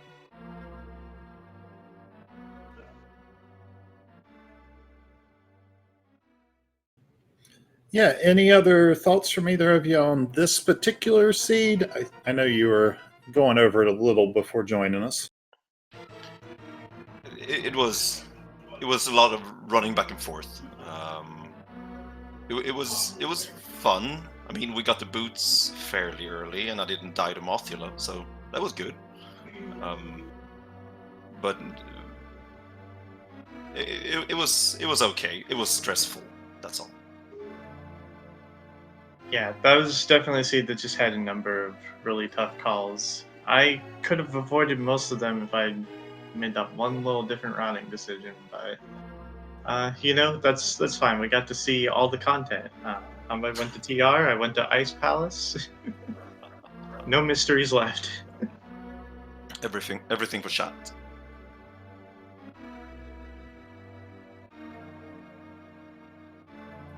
Yeah, I suppose that's one way to look at it.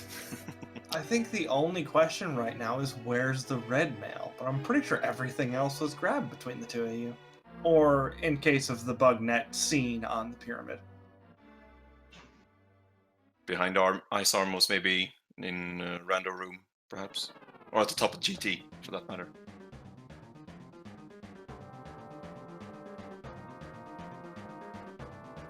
Yeah, neither of you grabbed the last 4 chests with good reason, given your loadouts at the end. Mm-hmm. Yeah, if nothing else, it was nice just having all those swords. The tempered sword was, in fact, the only useful thing on the mountain. Exactly, it was, right? There was nothing else. And both of you did pod, which I think basically also only had a sword. Yeah, that's definitely right. Everything else was junk there. Yeah, that's pretty amazing. Between Pod and Turtle Rock both being pendants, there was very little in either of those. Yeah, I was 98% sure that the flippers were in Turtle Rock when I got there, and then I got Laser Bridge, and I just chest by chest my heart sank, and then I found silvers. It was just sure, thanks, but no, I didn't want that. But yeah, it was the pendant dungeons were useless. They were very, very, very useless to see. Yeah, that seems to be a thing. Is like sometimes the pendants open and they do it way too quickly, and then you're in this mental mire of where do I go? do I bet on the pendants, or do I just try to stay on the path? And things like left side swamp can make that really tricky. It's like if swamp's a crystal, you go in there, and it's like, do I leave this behind, or do I go to one of the pendants? What do I do? You're trying to juggle all these different decisions. But I mean, that's what makes Rando so fun, in my opinion, is that from one seed to another, you can never reason the same. You always have to factor in one little difference every time. Yeah, but that definitely did make the seed a lot of fun, and that there was so much to decide upon. That ambiguity is good. I don't like seeds that are really linear. Like you end up doing Aga, and then there's one place to go, one place to go, one place to go. Then it just feels like a shuffled NMG. Yeah. With doing Aga with a bow, going to pod and getting hook shot, going to Thief's Town, getting flippers, going to swamp, and all that. Those seeds aren't nearly as fun as these open ones.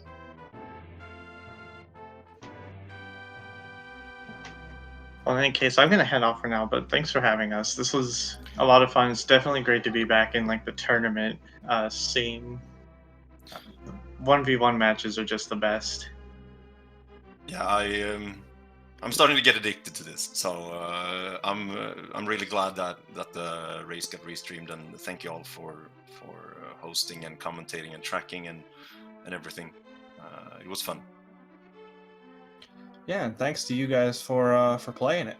I mean, we just sit here and talk. You know, you guys are the ones doing the hard work.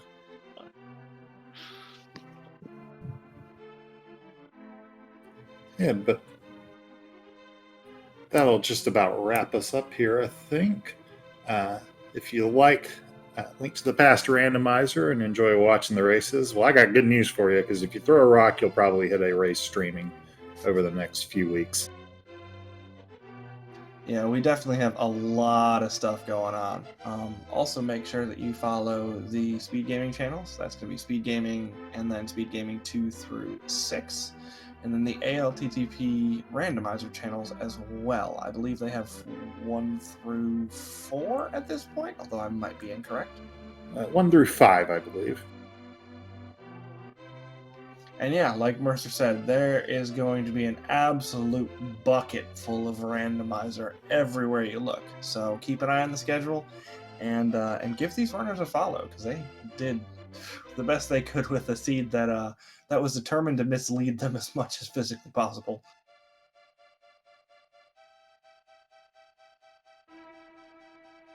All right, Mercer, did you have any last thoughts you wanted to throw out there?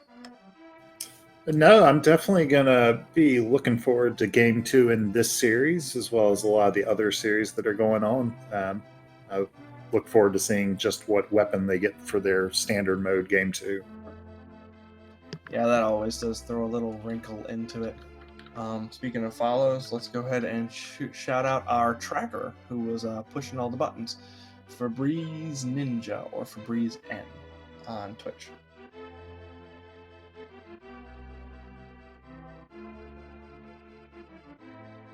Anyways, I think that is all for me. So I'm going to be signing off. I am HammerBro. Have a good night. May most of your randomizers be fun and easy, and the ones that aren't, may they at least be funny. Good night, everybody.